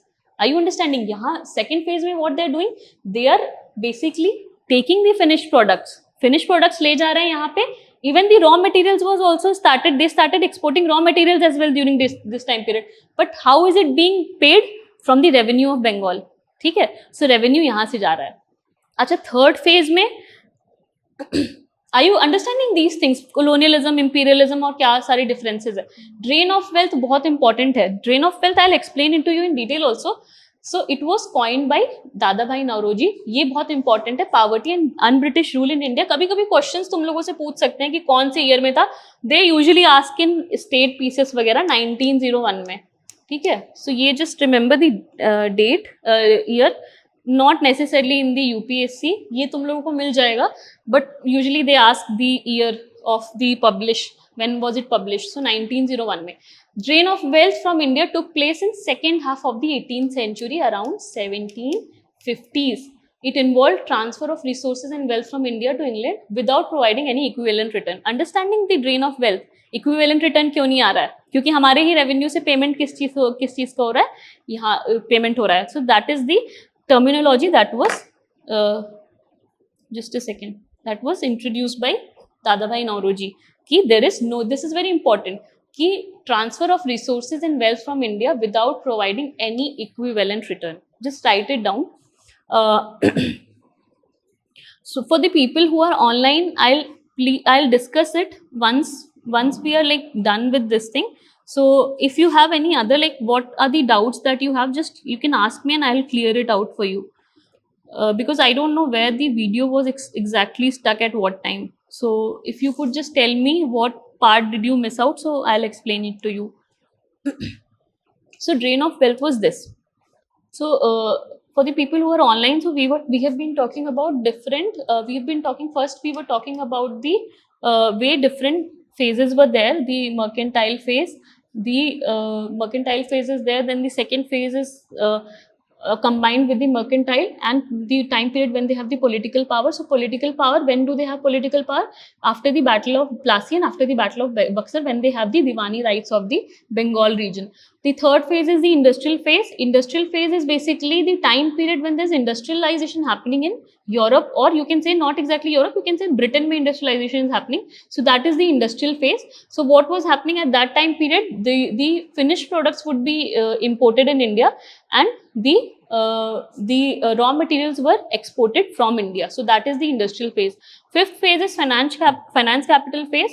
So finance capitalism phase is basically the time period when we are like there's investment happening in India. So this is the fourth phase.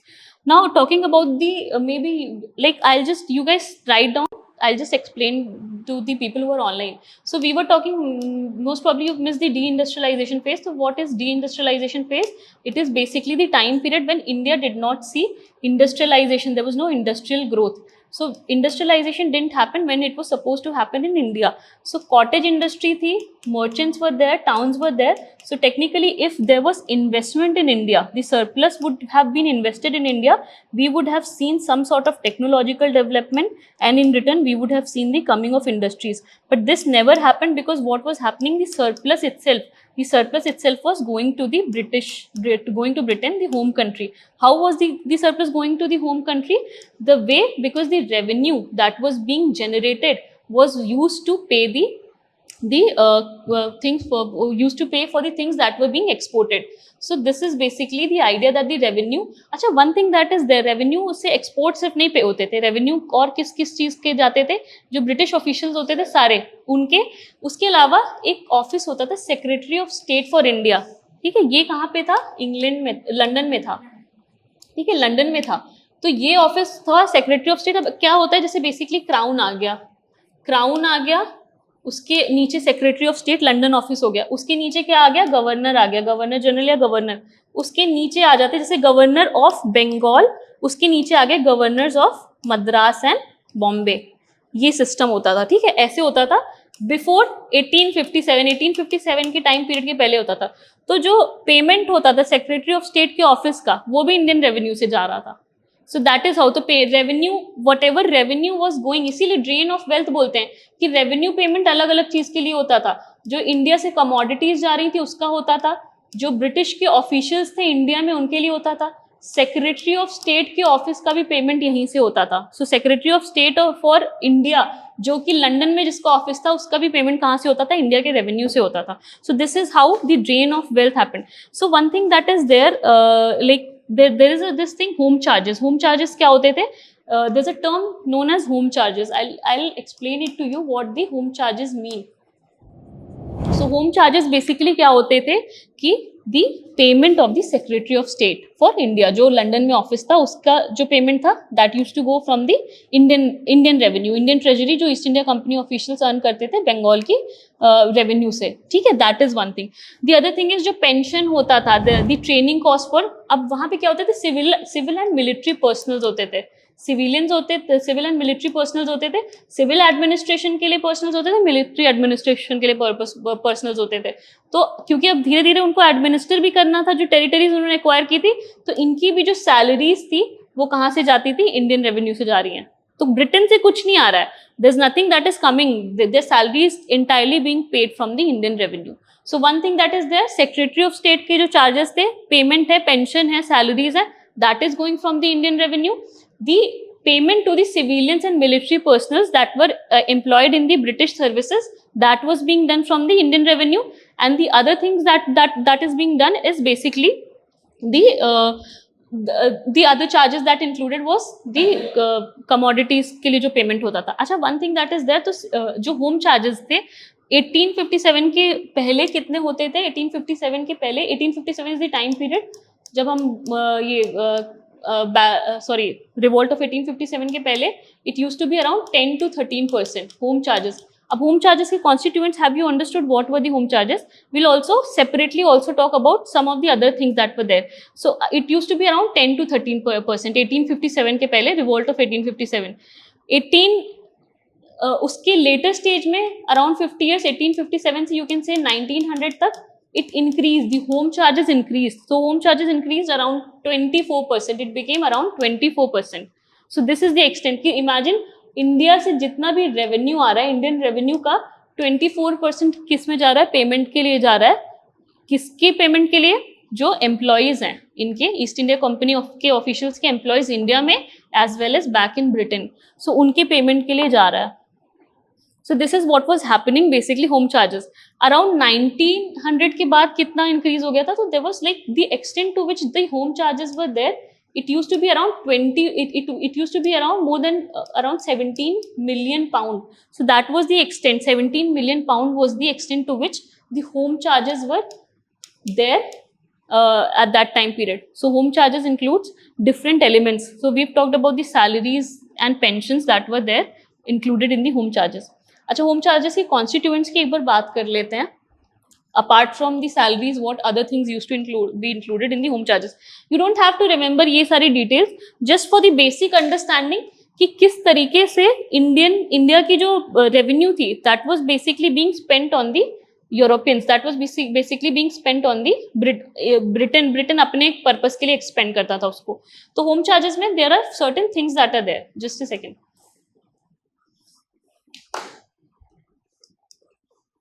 कुछ constituents है इसके, just for your understanding. जैसे home charges पे question आ सकता है, generally क्या करते हैं, they usually ask questions on drain of wealth. Dadabhai Naoroji पे भी क्वेश्चन आ चुका है। So there were certain constituents of home charges. पहली चीज क्या होती थी? Interest on dividends to share holders. You remember जब हमने बात की थी, when we were talking about this thing, we were talking about the coming of Dutch, तो शेयर होल्डिंग वाली सिस्टम स्टार्ट हो गई थी। you remember, like हमने बात की थी, we had talked about that time period. अच्छा, शेयर होल्डर्स क्या होते थे? अब interest on dividend to the share holders, जो कंपनी के शेयर होल्डर्स होते थे उनकी ईस्ट इंडिया कंपनी के जो शेयर होल्डर्स होते थे उनका डिविडेंड पेमेंट किससे हो रहा है, इंडियन रेवेन्यू से हो रहा है. So these are all the constituents of the home charges, कि जो भी इंटरेस्ट है वो सारी चीजें कहाँ से जा रही है, होम चार्जेस से जा रही है. So interest to the share holders, sorry interest to the share holders, interest to the share holders. हाँ, डिविडेंड या इंटरेस्ट मतलब दोनों ही चीज सेम ही हो गई. Dividend is basically their share itself. मैंने दो चीज लिख दिया था, इंटरेस्ट एंड डिविडेंड लिख दिया था. So it's basically this one and the same thing कि इंटरेस्ट बोल दो या डिविडेंड बोल दो. डिविडेंड जो उनका बेसिकली जो शेयर है. So this is one thing, interest to the share holders of the East India Company. The other thing is public debt. So public debt, we are talking about the rise of public debt. अब उस समय क्या हो रहा था, public debt क्यों use हो रहा था, like can you tell me कि उस समय पब्लिक डेट क्यों लिया जा रहा होगा. पब्लिक डेट किस चीज के लिए लिया जा रहा था, इन्वेस्टमेंट करने के लिए इंडिया में. ठीक है. सो पब्लिक डेट कहाँ से रेज हो रहा था, it was being raise from Britain. अब उस पे भी उसका भी इंटरेस्ट जाएगा. तो जो पब्लिक डेट पे इंटरेस्ट आ रहा है that is also being paid from the Indian revenue. और इस इन्वेस्टमेंट किस में हो रहा है, इंफ्रास्ट्रक्चर में इन्वेस्टमेंट हो रहा है. लेकिन ये इंफ्रास्ट्रक्चर इन्वेस्टमेंट सिर्फ किस चीज के लिए था, कंसोलिडेशन के लिए था, कंसोलिडेशन ड्रेन का. दूसरी चीज पब्लिक डेट क्यों ली जा रही थी, बहुत इंपॉर्टेंट है. ये लोग क्या कर रहे थे, कंसोलिडेट कर रहे थे. और कन्क्वेस्ट और कंसोलिडेशन ये दो चीज है. कनकर करना, conquest and consolidation. So consolidation के लिए कॉन्क्वेस्ट के टाइम पीरियड में इनको पैसे की जरूरत होती थी, किस चीज में, डिफरेंट बैटल्स में. So they also use to take money from Britain. So public debt इस चीज के लिए भी यूज होता था. जो अलग अलग बैटल्स हो रहे थे, कॉन्क्वेस्ट हो रहे थे, उसमें पैसे की जरूरत होती थी. And this is one of the other things that the public debt was used for conquest and consolidation. So that was one thing that it was being used for. Now around 1900 कितना public debt increase हो गया था, 224 million pounds. This was the extent of the public debt that the British government, the British government in India had. ठीक है. This is the extent of public debt that they had by the time period of 1900, 224 million pounds. It's just the extent to tell you कि किस तरीके से ये लोग लेते थे. Because debt का purpose ये नहीं था, debt का purpose ये नहीं था कि इंडिया में कुछ प्रोडक्टिव इन्वेस्टमेंट करना है. ठीक है. जो भी इन्वेस्टमेंट हो रहा है that is basically for their own purpose. So public date पहली चीज होती थी, कॉन्क्वेस्ट और consolidation. Consolidation you guys understand किस तरीके से कंसोलिडेट कर रहे हैं पावर, बेसिकली कनकर कर रहे हैं रीजन और अपना एम्पायर बढ़ा रहे हैं. So that is basically the consolidation. The other thing is civil and military charges. We have talked about it कि जो इंडियंस और ब्रिटिश एम्प्लॉयड होते थे सिविल और मिलिट्री डिपार्टमेंट्स में, उनका भी पेमेंट कहाँ से हो रहा है, बंगाल के रेवेन्यू से हो रहा है. जो क्योंकि दीवानी राइट्स उनके पास है तो रेवेन्यू से हो रहा है. This another thing, store purchases होता था. तो सेक्रेटरी ऑफ स्टेट की ऑफिस में कुछ कुछ होती थी, मिलिट्री रिक्वायरमेंट्स होती थी, मिलिट्री या सिविल रिक्वायरमेंट्स होती थी, मरीन डिपार्टमेंट की, उसका भी पेमेंट. तो जो लंदन में फॉर इंस्टेंस जैसे सिविल एंड मिलिट्री डिपार्टमेंट तो इंडिया में हो गया, जो लंदन में सेक्रेटरी ऑफ स्टेट ऑफिस में जो भी रिक्वायरमेंट्स होती थी, इसकी सैलरी के अलावा और सारी चीजों का भी पेमेंट किससे हो रहा था, इंडियन रेवेन्यू से हो रहा था. फॉर इंस्टेंस कोई भी मरीन रिक्वायरमेंट हो गया या मिलिट्री रिक्वायरमेंट हो गया, उन सब चीजों की भी पेमेंट किससे हो रही है, होम चार्जेस से जा रहा है. एक बहुत इंपॉर्टेंट चीज है, please remember council bills. Council bills पे you can get a question, you might get a question. Council bills क्या होते थे, बेसिकली ये किसको दिए जाते थे, फॉर इंस्टेंस किसी ब्रिटिश को ट्रेड करना है तो उनको कुछ कमोडिटी चाहिए, Indian commodity, so they have to pay it in Indian rupees. So council bills was basically issued to them. उनसे क्या लिया जाता था, पाउंड लिया जाता था, उसके बदले में उनको इंडियन रुपी दिया जाता था. So they can purchase the Indian commodity. और काउंसिल बिल एक बहुत इंपॉर्टेंट कॉन्स्टिट्यूएंट था उस समय. So it use to have a substantial share. So जितना भी होम चार्जेस था उसमें council bill use to have a substantial share in the entire home charges. ये सारे होम चार्जेस की कॉन्स्टिट्यूएंट्स हैं. और काउंसिल बिल बेसिकली क्या होता था कि इंडियन रुपीज दी जाती थी मर्चेंट्स को, Indian rupees, so they could purchase the Indian goods. ठीक है. पाउंड के बदले में they are being given Indian rupees. Are you understanding council bills क्या होता है? This was basically issued by the government to the people, to different merchants or the purchasers of the Indian goods. Interest and profit on foreign capital investment. Foreign capital investment again, interest and capital on foreign investments that were there. Foreign investments किस तरीके से हो रहा था, उसी समय शुरू हो गया था एक तरीके से. you can see some form of FDI, direct investment शुरू हो गया था. So this is finance capital phase. जो लास्ट वाला फेज है उसमें यू सी तो रेलवेज में और प्लांटेशंस में जो चीज़ें इन्वेस्ट हो रही थी अच्छा ये वाला टाइम पीरियड है फॉरेन इन्वेस्टमेंट जब हो रहा है, उस समय कमर्शियलाइजेशन बहुत ज्यादा हो रखा था, commercialisation of agriculture. So that was also the foreign capital was also being invested in that. The other thing that it was being invested is was in infrastructure. You have written those points सारी चीजें. और banking में investment होता था. These were all the constituents of the home charges. Now, the extent to which there was drain of wealth that was happening. तो 1758 से 1765 के बीच में, 1758 से 1765 के बीच में, it is basically between the Battle of Plassey और Battle of Buxar के बीच में, उस टाइम पीरियड में around 6 million pounds was being drained out of India. ठीक है, 6 million pounds was basically it was the amount that was being taken from the Indian rulers and the zamindars. So this was the extent. उसके बाद subsequent time period में कितना हुआ, 1765 के around 1765 से 70 के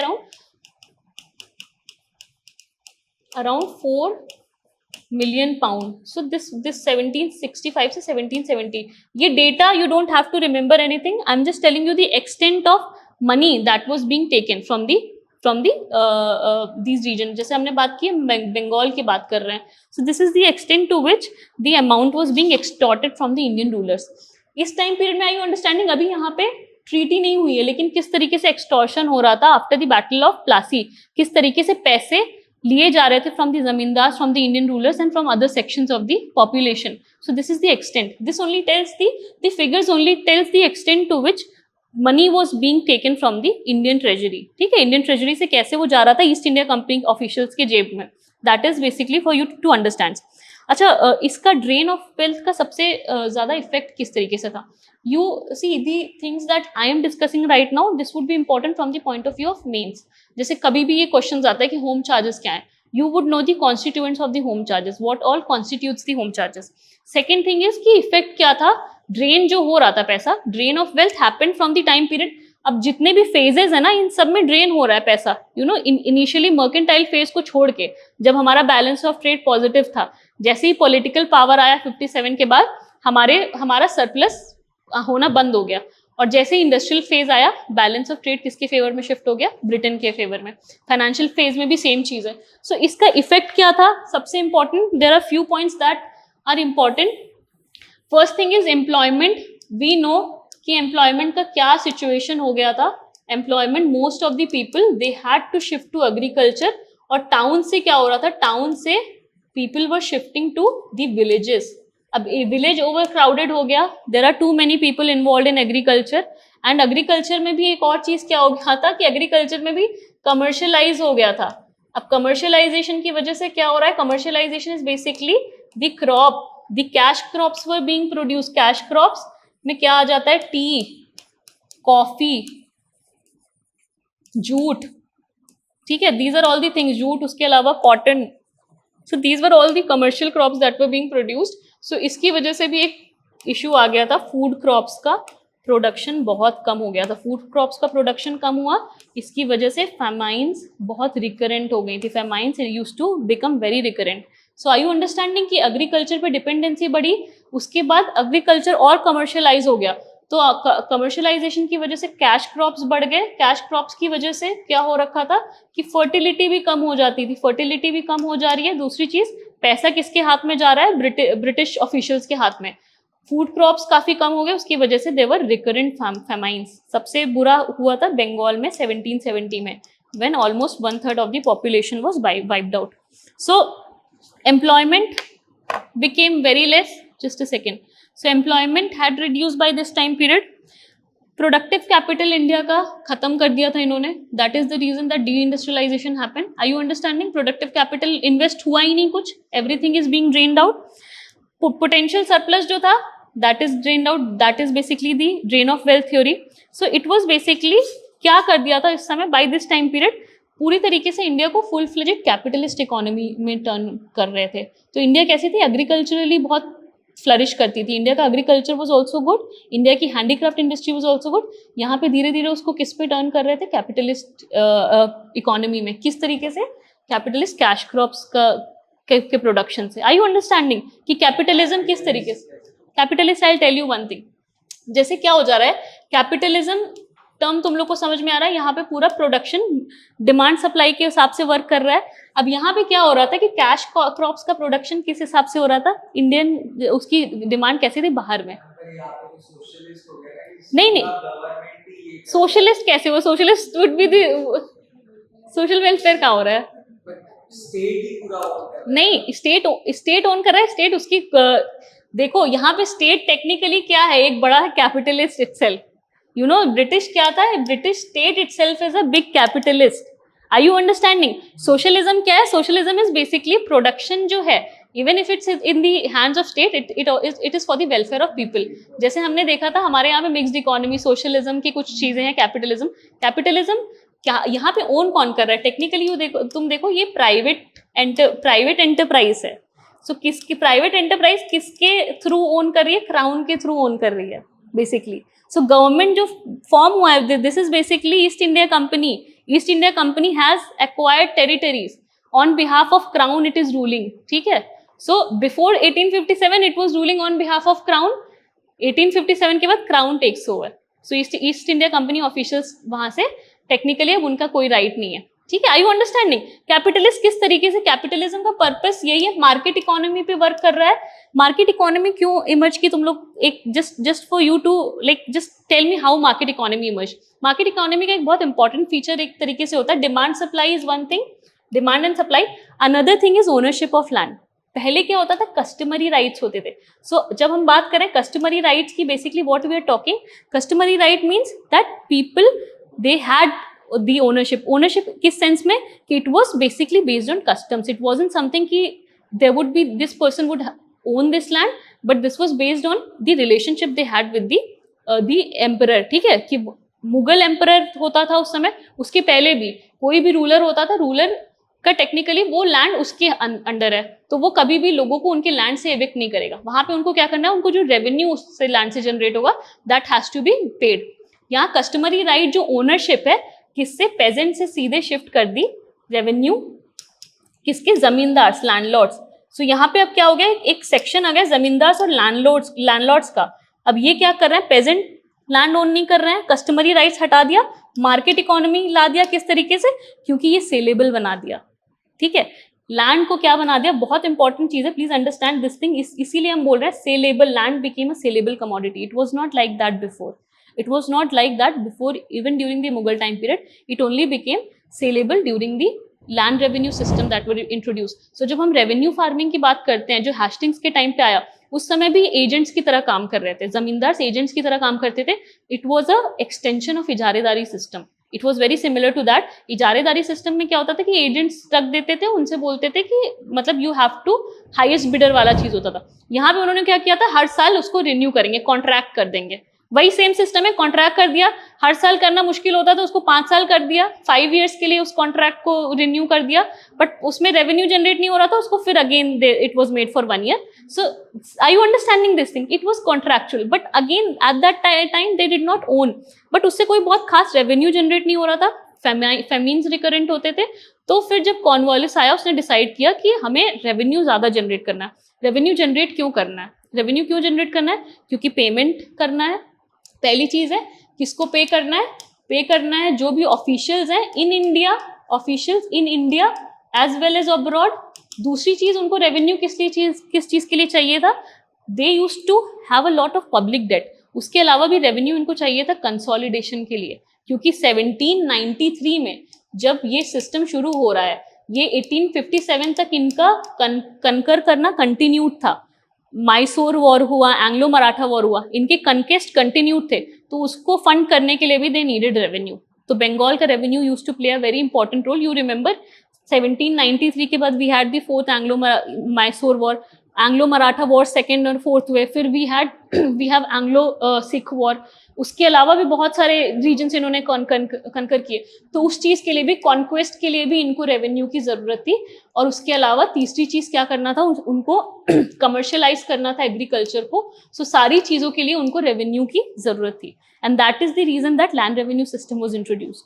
are you understanding these things कि land revenue system क्यों इंट्रोड्यूस हुआ? अच्छा, हमने बात की कि क्या सिचुएशन थी ड्यूरिंग दैट टाइम पीरियड। अब एक रिविजनिस्ट व्यू भी होता है, एक व्यू है दादा भाई नौरोजी का और आरसी दत्त का। आरसी दत्त का कौन सा? Economic history of India. दादा भाई नौरोजी का ड्रेन ऑफ वेल्थ थ्योरी 1901 में उनकी बुक पब्लिश हुई और उसमें पूरा एक्सप्लेन किया।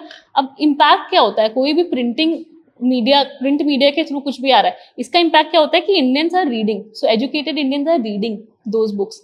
सो उस तरीके से 1900 के बाद जो एक वेव आया 1900 के बाद कि इंडिया में हमारे रिसोर्सेज को एक्सप्लॉइट किया जा रहा है, हमें एक्सप्लॉइट किया जा रहा है। उसके बाद 1905 में यूसी, जैसे हमने बात की थी ना, हमने भी डिस्कशन नहीं किया, there extremist and moderates. I think you might be aware, इतना तुम लोगों को यू माइट बी अवेयर कि एक्सट्रीमिस्ट और मॉडरेट्स होते थे कांग्रेस में।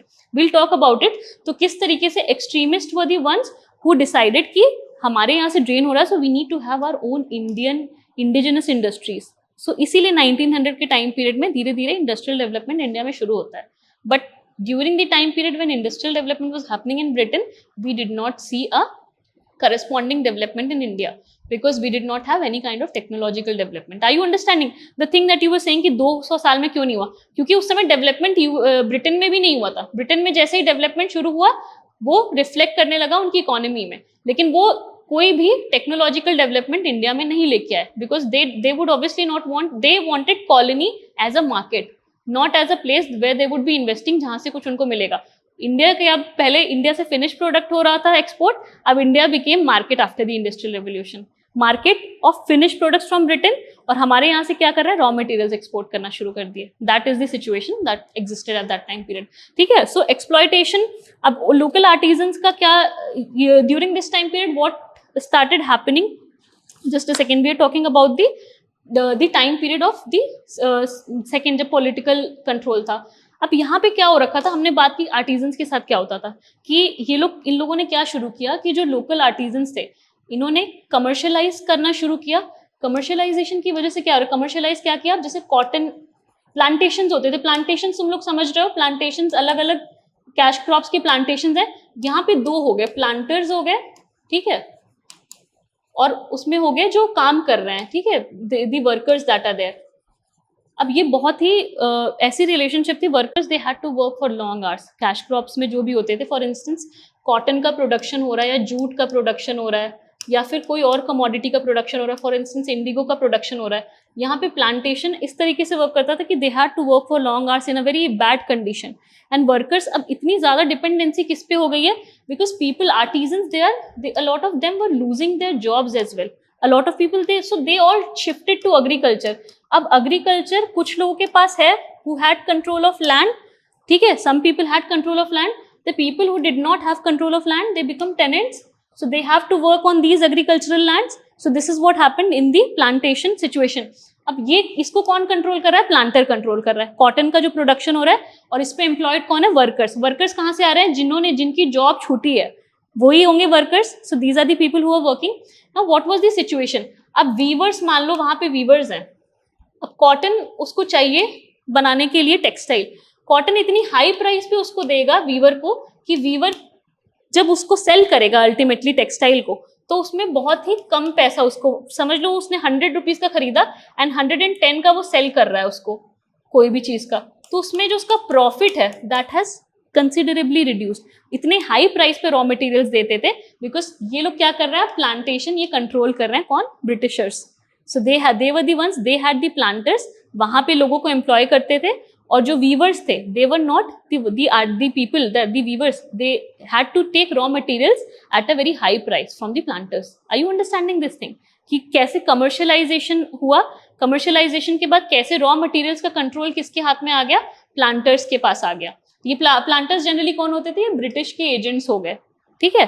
सो these are the British agents. वहां पे जो वर्कर्स काम कर रहे हैं ये इंडियंस हैं, तो उनको उनकी ही कंडीशन मिजरेबल थी। अब ये कॉटन जो रॉ मटेरियल अगर वीवर्स के पास आता था, so they would earn very less, उससे टेक्सटाइल बन के बहुत कम आता था, तो धीरे धीरे they also started losing their jobs. So employment के पॉइंट ऑफ व्यू से आर यू अंडरस्टैंडिंग कि ड्रेन ऑफ वेल्थ किस तरीके से, पैसा जा रहा है, सरप्लस जा रहा है, उसके अलावा people are losing their jobs. So how was it affecting the occupation of different sections, weavers का कैसे इफेक्ट हो रहा है, because they are not getting considerable profit out of it. उसमें मेहनत ज्यादा लग रही है but there is no substantial profit that they are earning out of it. The other thing that was there कि एलिमिनेशन हो गया कंपटीशन का। अच्छा, एलिमिनेशन कंपटीशन का किस तरीके से शुरू हुआ? Very important thing, during this time period what they started doing, जैसे जैसे कंट्रोल आया, जो ब्रिटिश कमोडिटीज आती थी बाहर से, ब्रिटिश कमोडिटीज आ रही है, उस पर taxes, they were very minimal taxes that were there, ठीक है, minimal taxes that were there. जो इंडियन कमोडिटीज होती थी उस पे high taxation, high tariff rates, high taxation. So Indian goods पे हाई टैक्सेस, इस पे low to very less to minimal tax, ठीक है, ब्रिटिश कमोडिटीज पे। So this is what was happening at that time period. Very important, अपने जो trade था उसको फ्री ट्रेड कर दिया था, अपनी कमोडिटीज फ्रीली ट्रेड होंगी, उसमें टैक्सेस नहीं है। जो इंडियन कमोडिटीज इंडिया में सेल हो रही थी और जो बाहर सेल हो रही थी उस पे हाई टैक्सेस। सो जब टैक्सेस बढ़ जाएगी तो अल्टीमेटली उसका टोटल जो कॉस्ट के बाद प्राइस, उसमें टैक्सेस का ऐड हो जाएगा, प्राइस बढ़ जाएगा, किसी भी चीज का प्राइस बढ़ेगा तो उसका डिमांड कम हो जाएगा। सो this is what was happening. Please remember very important thing, they had very less tariff on their products and most of the time they used to be free trade. You remember when we talked about the free trade thing during the time period of later Mughals, हमने बात की, तो वही, हाँ, तो सबके time पे तो ये अपनी कमोडिटीज के लिए फ्री ट्रेड करते थे। इंडिया से जो चीज अगर इनको अपनी लिए एक्सपोर्ट करना है तो वो फ्रीली करते थे, और इंडियन कमोडिटीज जो इंडिया में रहती थी उस पर टैक्सेस बढ़ा देते थे। So this is what they were doing कि कोई भी products, for instance raw materials पे टैक्सेशन नहीं रहेगा लेकिन फिनिश गुड्स पे टैक्सेशन रहेगा। So this was the situation that was happening. Are you understanding? Whatever thing they need for their own cost, जो उनके कॉस्ट में ऐड होगा वहां पे फ्री ट्रेड कर दिया, और जो फिनिश गुड्स है वहां पे टैक्सेशन बढ़ा दी, बट किस पे? इंडियन कमोडिटीज पे। So this is what was happening. The other thing is they monopolised raw cotton. मैंने यही बात की ना, मोनोपोली रॉ कॉटन पे हो गई तो एग्जॉर्बिटेंट प्राइस चार्ज करते थे, इसका कॉटन का बहुत ज्यादा प्राइस चार्ज करते थे, और वीवर के लिए to pay that price it was becoming very difficult, and that is why they were basically weavers were incurring loss during this time period.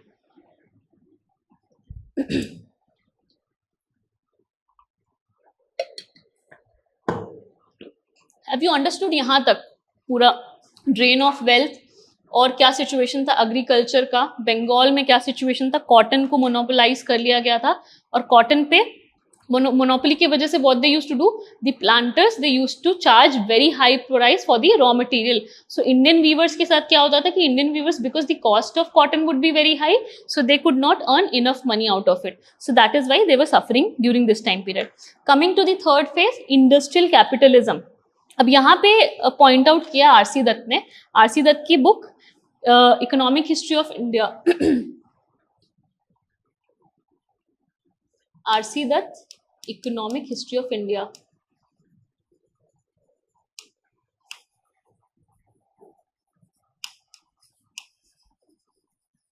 Please remember RC Dutt का और दादा भाई नौरोजी का drain of wealth के point of view से you have to remember it. So यहाँ पे RC Dutt ने point out किया था क्या चीज, बहुत इंपॉर्टेंट चीज, कि इंडियन मैन्युफैक्चरर्स, यहाँ पे जो पार्लियामेंट्री सेलेक्ट कमिटी थी ब्रिटेन में 1812 में, इन्होंने डिसाइड किया कि किस तरीके से Indian manufacturers could be replaced by the British cheap made goods. Indian manufacturers को किस तरीके से रिप्लेस करना है? Replace by British goods, basically machine made goods. So there was this thing that was being discussed in the parliamentary select committee कि कैसे British manufacturers उसको replace करेंगे at the expense of Indian industries. Indian industries क्या थी? Indian में हमारी industrialisation तो हुआ नहीं था, तो जो कॉटेज इंडस्ट्रीज थी उसके एक्सपेंस पे किसको बढ़ावा दिया गया? ब्रिटिश गुड्स को, ब्रिटिश फिनिश्ड गुड्स. तुम लोग को ये चीज समझ में आ गया? मर्केंटाइल फेज, फर्स्ट और सेकेंड फेज जो था मर्केंटाइल, पॉलिटिकल पावर जब आया तो इंडियन रेवेन्यू से पेमेंट शुरू किया. उस समय भी फिनिश प्रोडक्ट्स इंडिया से जाता था, लेकिन धीरे धीरे वो कम हो गया था. थर्ड फेज में यहाँ पे क्या हो गया? अब यहाँ से इंडिया से क्या चीज जा रही है? इंडिया से रॉ मटेरियल्स जा रहे हैं, इंडिया से रॉ मटेरियल्स जा रही है, और ब्रिटेन से क्या आ रहा है? फिनिश प्रोडक्ट आ रहा है, फिनिश प्रोडक्ट आ रहा है.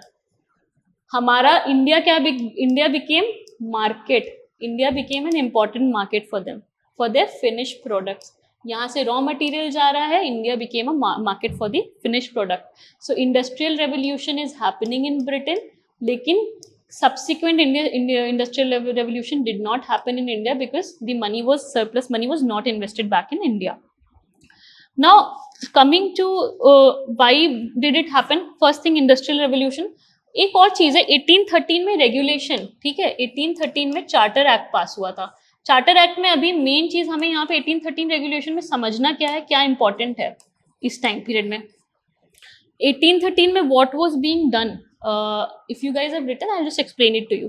1813, हाँ, write it down. So 1813 में what happened during that time period? East India Company की ट्रेड मोनोपोली खत्म कर दी गई. अब तुम लोग ये चीज समझो, उस समय क्या हो रहा था कि ईस्ट इंडिया कंपनी ऑफिशियल्स बहुत ज्यादा अर्न कर रहे थे. जो और मर्चेंट्स थे, they were different other merchants in the England. अब उनको क्या प्रॉब्लम थी कि they also wanted to benefit from the trade. So what they asked parliament कि we also want to benefit from trade. So parliament decided कि जो East India Company की monopoly है उसको खत्म किया जाए. अब जितने भी मर्चेंट्स हैं इंग्लैंड के, they would all be allowed to trade in India. ठीक है, इंडिया में ट्रेड करेंगे क्योंकि इंडस्ट्रियल रेवोल्यूशन हो रहा था, सबको प्रॉफिट चाहिए था. तो इस तरीके से क्या हुआ कि now all the merchants were allowed to trade. East India Company की जो रिस्ट्रिक्ट कर दी गई थी मोनोपोली, टी ट्रेड में रिस्ट्रिक्ट कर दी गई थी, इंडिया के टी ट्रेड में, उसके अलावा सारी मोनोपोली उसकी खत्म कर दी गई. तो इसकी वजह से अब क्या, it had open way for other merchants in Britain. So are you understanding what is happening now? कि फ्लडिंग क्या होगा, फ्लड क्या करेगा, machine made goods from England. So this is what was happening at that time period. Nominal tariff rates, British goods जो आ रहे थे, जो ब्रिटिश गुड्स इंडिया में आ रहे थे उसमें नॉमिनल टैरिफ रेट्स थे. अब टैरिफ रेट बहुत कम रहेगा तो इसकी वजह से क्या होगा कि ब्रिटिश गुड्स की प्राइस बहुत कम रहेगी. अच्छा, जो इंडिया के गुड्स होते थे, इंडियन गुड्स पे यहाँ पे हाई रखते थे tariff rate. So high tariff rate की वजह से क्या होता था कि Indian goods used to be expensive. So इसी वजह से machine made goods from Britain used to be sold because the price would become less. Are you understanding? Nominal tariff rates जो उनके वहां से आ रहा है, जो इंडियन गुड्स में है, वो इंडिया में भी उसके ऊपर हाई टैरिफ रेट है. और अगर इसको बाहर, इंडियन गुड्स को बाहर एक्सपोर्ट करना है, उस पर भी हाई टैरिफ रेट है. तो obviously it is working on a simple principle. Price बढ़ा, उसकी डिमांड कम हो गई. Simple economics. Are you understanding कि कैपिटलिज्म कैसे वर्क कर रहा है? Are you understanding capitalist economy किस तरीके से उन्होंने बना दिया था? बिकॉज ये पूरा मार्केट के बेसिस पे चल रहा है. Everything is working on the demand and supply.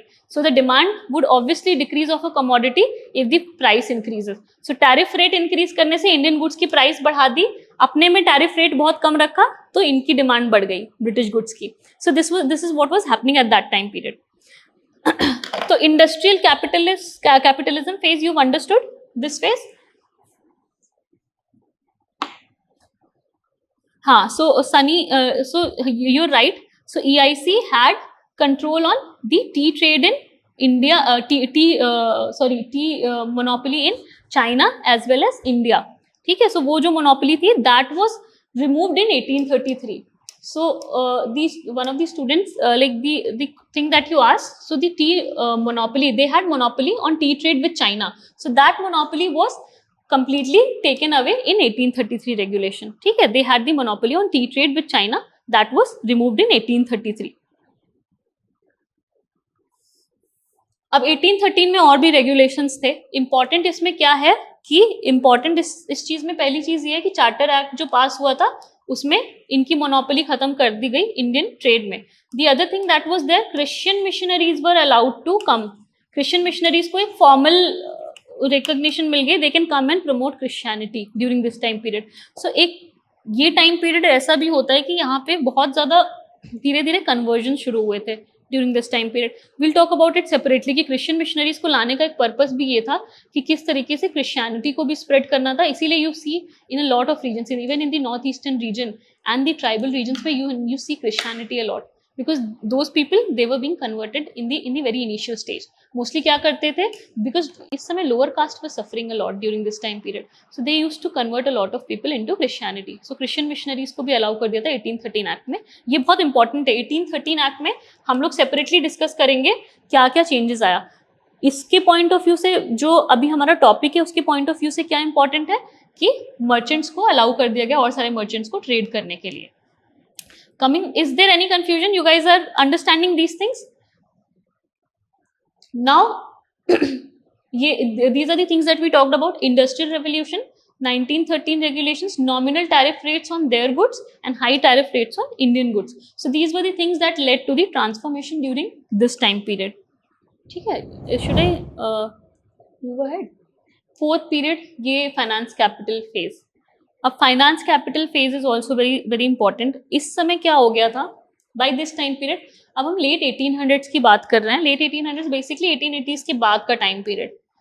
Bye this time period most of the European regions, European countries European countries had seen industrialization. So industrialization Britain में शुरू हुआ और वहां से धीरे धीरे it spread to other countries. So industrial revolution is happening across Europe. Industrial revolution had happened across Europe. अब क्योंकि industrial revolution हो रहा है तो सब जगह मार्केट, सबको मार्केट चाहिए. अब तो यहाँ पे एक नया what started now with the industrial revolution in Europe is now all the European powers they wanted market, and there was again a struggle for having more and more colonies, because these colonies would eventually act as market. So all the European powers, there was a fight for colonies that got renewed. So इस समय क्या होता है कि Britain was not the only industrial power during this time period, and other European nations started industrializing themselves. अब यहाँ पे exclusive search for colonies started and exclusive control of the imperialist country could be exercised. तो धीरे धीरे इन सब ने अपना expansion शुरू किया अलग अलग region में. ब्रिटिश के लिए इंडिया बहुत important थी. इंडिया बहुत important colony थी because it was like they used to earn a lot of money from the Indian trade. So India was the most important colony for the British during this time period.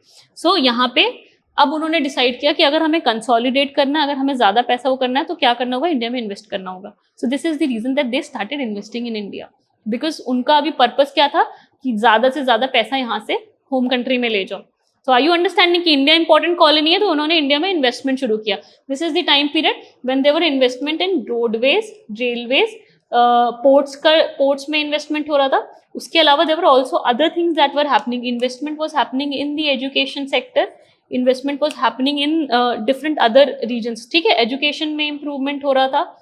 Other developments were also happening during this time period. Print media was also developing. Print media वहाँ पे कैसे develop हुआ? धीरे धीरे जो US, England की, Britain की technology है वो इवेंचुअली इंडिया में भी आना शुरू हुई. प्रिंट मीडिया जब धीरे धीरे डेवलप होना शुरू हुआ तो वो बाद में आई. अच्छा, प्रिंटिंग मीडिया से उन्हें क्या था कि बेसिक पर्पस था एजुकेशन के थ्रू चीज़ों को स्प्रेड करना, इंग्लिश एजुकेशन स्प्रेड करना. बट वो media what it started doing, it started spreading the idea of nationalism eventually. So print media का, print का पर्पस क्या है कि एजुकेशन, इंग्लिश एजुकेशन देना इंडियंस को. लेकिन इवेंचुअली उसी के through what happened, newspapers and journals started. Indians ने अपना जर्नल्स और ये सारी चीजें स्टार्ट की. ठीक है, so there is investment in the infrastructure that is happening during this time period. European banking system improve हुआ था during this time period. European banking system and education में भी इन्वेस्टमेंट हुआ था during this time period.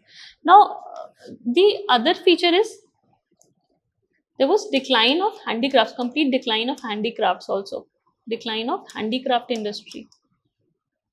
So we have talked about it, किस तरीके से completely decline हो गया था during the financial capital phase. So please understand this phase. This phase is basically the time period when investment is happening in different sectors. You've written these things. अच्छा, consequences क्या थे Indian handicraft industry? Just a second, I think there's some problem again in the video. So Indian handicraft industry decline कर गई थी. They had to face, like the class is almost over. So Indian handicraft industries were suffering deindustrialization. We have talked about deindustrialization in detail. The consequence of this, ये basically क्या था, the finance capital phase में क्या क्या developments हो रहे थे during that time period. ठीक है, so these are the basic developments that were happening in the finance capital phase. Consequence क्या था इसका? कंसिक्वेंसेस क्या थे? हम लोग consequences already we discuss. Deindustrialization, India did not see industrial phase because surplus was invested, surplus had been taken away, surplus was never invested back in India. जो village economy थी वो suffer की थी. ठीक है, village economy, village overcrowding. Overcrowding क्यों? Because the people who were losing their jobs, जो towns में थे, they were again coming back to India, तो विलेज में ओवर क्राउडिंग हो गया, ठीक है. These are the consequences of all the drain of wealth that was happening during this time period. Introduction of cash crops, cash crops का introduction हुआ cash crops की वजह से. What is happening during this time period? Cash crops में basically बहुत सारे commercial crops introduce हुए, food crops कम हो गए, फेमाइंस रिकरेंट हो गई. अच्छा, एक और चीज इसके साथ हो गई, फेमाइंस तो रिकरेंट हो गई, इसके साथ एक और चीज थी, क्योंकि people use to be very impoverished, उनकी हेल्थ बहुत अफेक्टेड होती थी, उनका इम्यून सिस्टम बहुत वीक हो चुका था, तो इस समय बहुत सारे एपिडेमिक्स आए थे. तो जैसे अभी हम देख रहे हैं ना एपिडेमिक, ऐसे उस समय कॉलरा एपिडेमिक बहुत ही रिकरेंट होता था, and it use to wipe out population like anything. Cholera, plague, smallpox. So what was the reason? Famine was one of the reasons. और उसकी वजह से क्या होता था? Because population was impoverished. Population was impoverished, so what used to happen? A lot of epidemics used to become recurrent. So epidemics में क्या हो जाता है? Cholera, plague, smallpox, they become very recurrent. और ये बहुत बड़ा एक challenge हो गया था ब्रिटिश के लिए during that time period. Cholera, plague, smallpox, they became very recurrent during this time period. Commercialization की वजह से जो consumption था, अब वो काफी हद तक commercialization, obviously commercialization would also lead to decrease cash crops. Commercialization, consumption जो था, consumption in village बहुत कम हो गया, और the people become impoverished because of commercialization itself. ठीक है, people became impoverished because cash crops का से जो benefit होता था, that used to go with the planters. ठीक है, जो वहाँ पे काम करते होते थे वर्कर्स, उनको उतना पैसा मिलता नहीं था, they had to work for long hours. So commercialization, what it did, it impoverished people in what sense? Because इतना होता ही नहीं था, food crops जो था, it wasn't even enough for subsistence. Food crops जो production होता था, not barely enough for subsistence.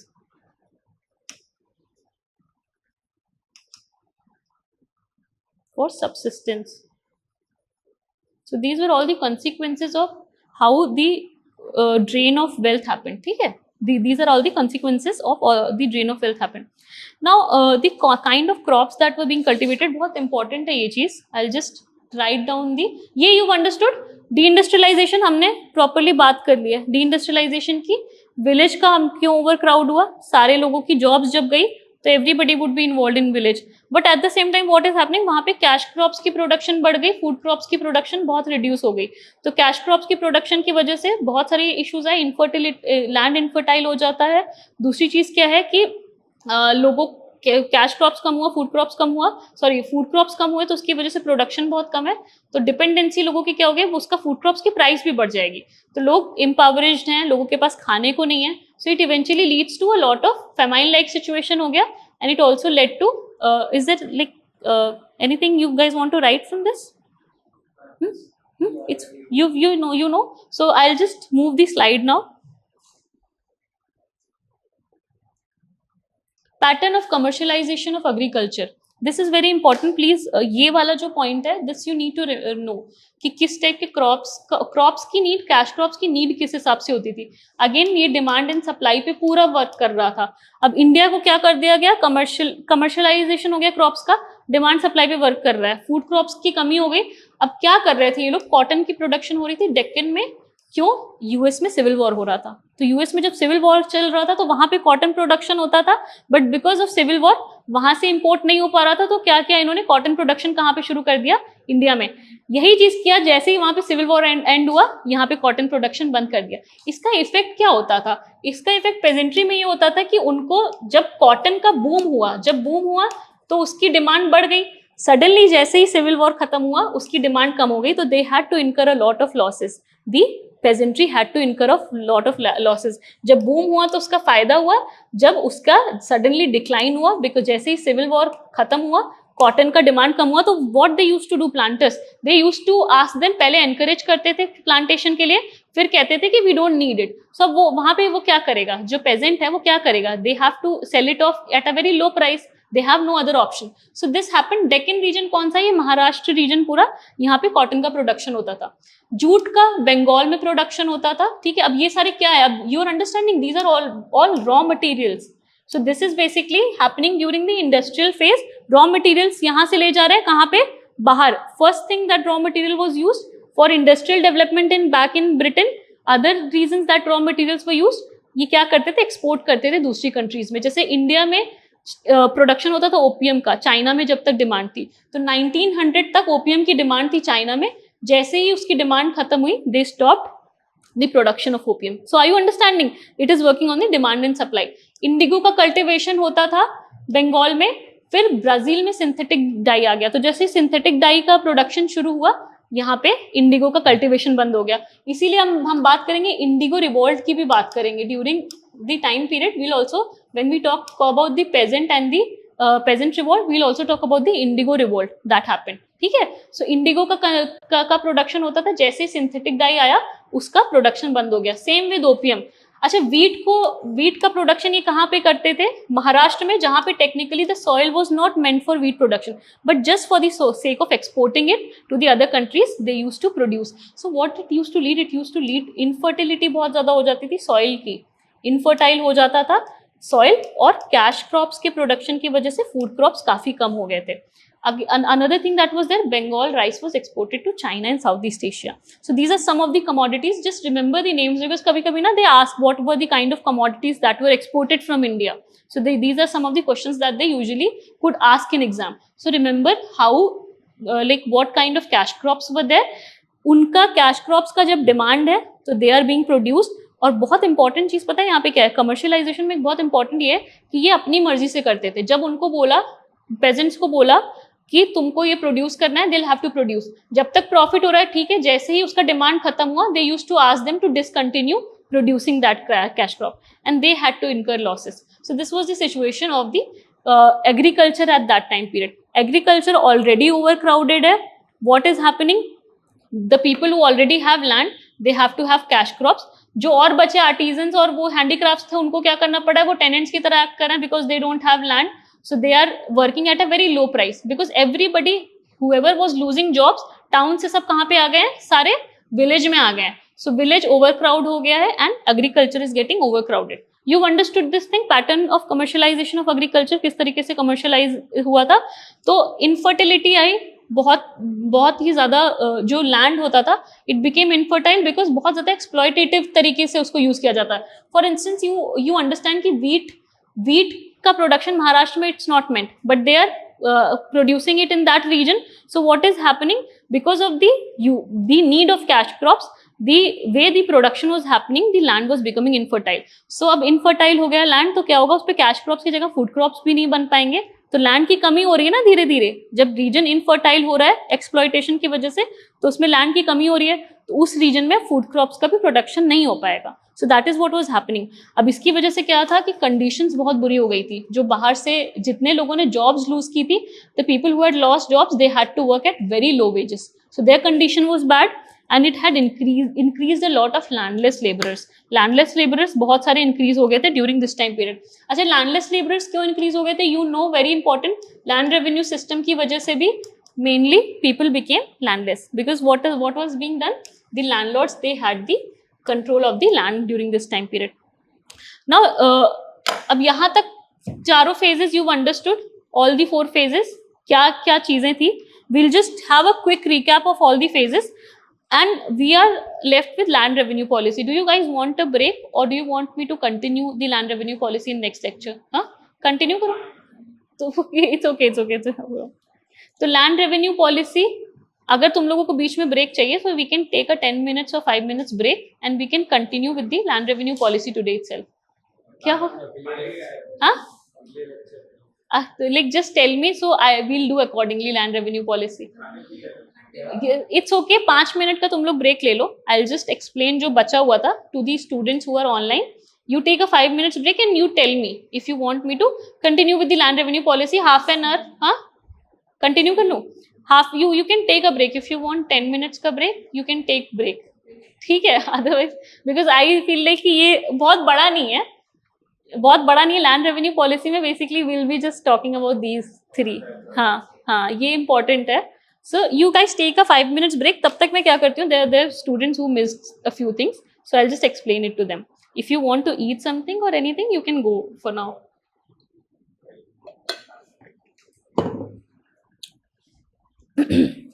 So for the students who missed in between, I'll just repeat whatever I had explained to you during this time period. So we'll just go back. We'll start in like 5 minutes. You guys can have. So we were talking for the ones who missed a few slides during the lecture. So we were talking about the drain of wealth first of all. First thing that we talked about was drain of wealth. किस तरीके से drain of wealth हुआ in different phases, mercantile phase, industrial phase and financial phase. The second thing that we talked about was deindustrialization. Deindustrialization किस तरीके से हुआ? We never saw the industrial phase when Britain was having industrialization. It was because what was happening, the drain surplus was not being invested, surplus is not being invested. The second thing was the handicraft industries had suffered a lot during this time period, and the other thing was that there was no technological development that happened in India. There was no investment that happened in the technology during that time period. So we saw the phase of deindustrialization. We did not see deindustrialization. बहुत important है कि ऐसे होता है, cottage industry से एक phase आता है, यहाँ पे इंडस्ट्रियल डेवलपमेंट होता है, and then there is technological development, technological investment, and then there is industrialization. So छोटी इंडस्ट्रीज से कहाँ पे शिफ्ट हो जाता है? टेक्नोलॉजिकल डेवलपमेंट से इंडस्ट्रीज में. But this we did not see this because there was no money that is being invested. Money is not being invested in the industries or the technology. So we saw what happened in India. Instead of industrialization, people went from the towns, they went back to the village. They went back to the village and they got absorbed in the village itself. So village mein hi already it was overcrowded, and then the people who were there in towns, they had to again shift back to village and they had to resort to agriculture. So this was the phase of deindustrialization. You guys are understanding these things na? Sara ye cheez clear hai? The different phases that were there. I think some of them missed the Jajmani system. So Jajmani system we discussed. Jajmani system used to be a kind of mutual relationship that was there between the higher caste and the low caste. So lower caste people, they used to provide services to the higher caste, and in return they used to get things in cash and kind. So that is how the system worked. So there was this mutual understanding. अच्छा, Jajmani system के बारे में there's one thing that it itself was a exploitative practice. क्योंकि यहाँ पे क्या हो रहा है? It is basically it was exploitative for the people in a sense that the ones who were at lower caste, it is basically a caste bias that was there. Caste bias in a sense कि people who are occupied in who have a occupation like weavers and barbers हैं, so there is a caste distinction that is there between the high caste and the low caste. So during this time period, what was happening, I think exploitative would not be the right word, but it was majorly the caste distinctions were very strong at that time period, very dominant at that time period. Not exploitative, sorry, I used the wrong term. So it wasn't exploitative, but it was very dominant. So ये जो caste hierarchy था ना, ये differences, it used to differentiate between the different castes that were there. So this was one of the features of Jajmani system. But ये क्या था system? It used to somehow provide the employment to those castes. ठीक है कि what was happening कि they were not unemployed, they used to give services, provide services, and in return they used to get money. जब धीरे धीरे British के आने के बाद ये सिस्टम खत्म हो गया था, बहुत ही ज़्यादा डिक्लाइन कर गया था, तो these people who were involved in these services, they again had to go back to some other jobs. So this was the situation during this time period, during the British time period. We have discussed, I think, the mercantile phase, and we have discussed, I think, the people who are seeing online. I think that is the time that the slides were like the video was working. So we won't discuss it in detail. Do you guys have any other confusion with regard to the different phases? Is there anything that like is not clear? Okay, you can write it down. 1813 regulation, you are understanding 1813 regulation. इसमें हमने main चीज discuss कर लिया, charter act में क्या चीज था जिसकी वजह से इंडस्ट्रियल फेज में it had flourished. Drain of wealth you understood ना, ड्रेन ऑफ वेल्थ की इक्विवेलेंट रिटर्न नहीं था, सरप्लस को इन्वेस्ट नहीं किया गया. यू अंडरस्टूड टेक्नोलॉजी क्यों नहीं आई, टेक्नोलॉजी किस लिए नहीं आई.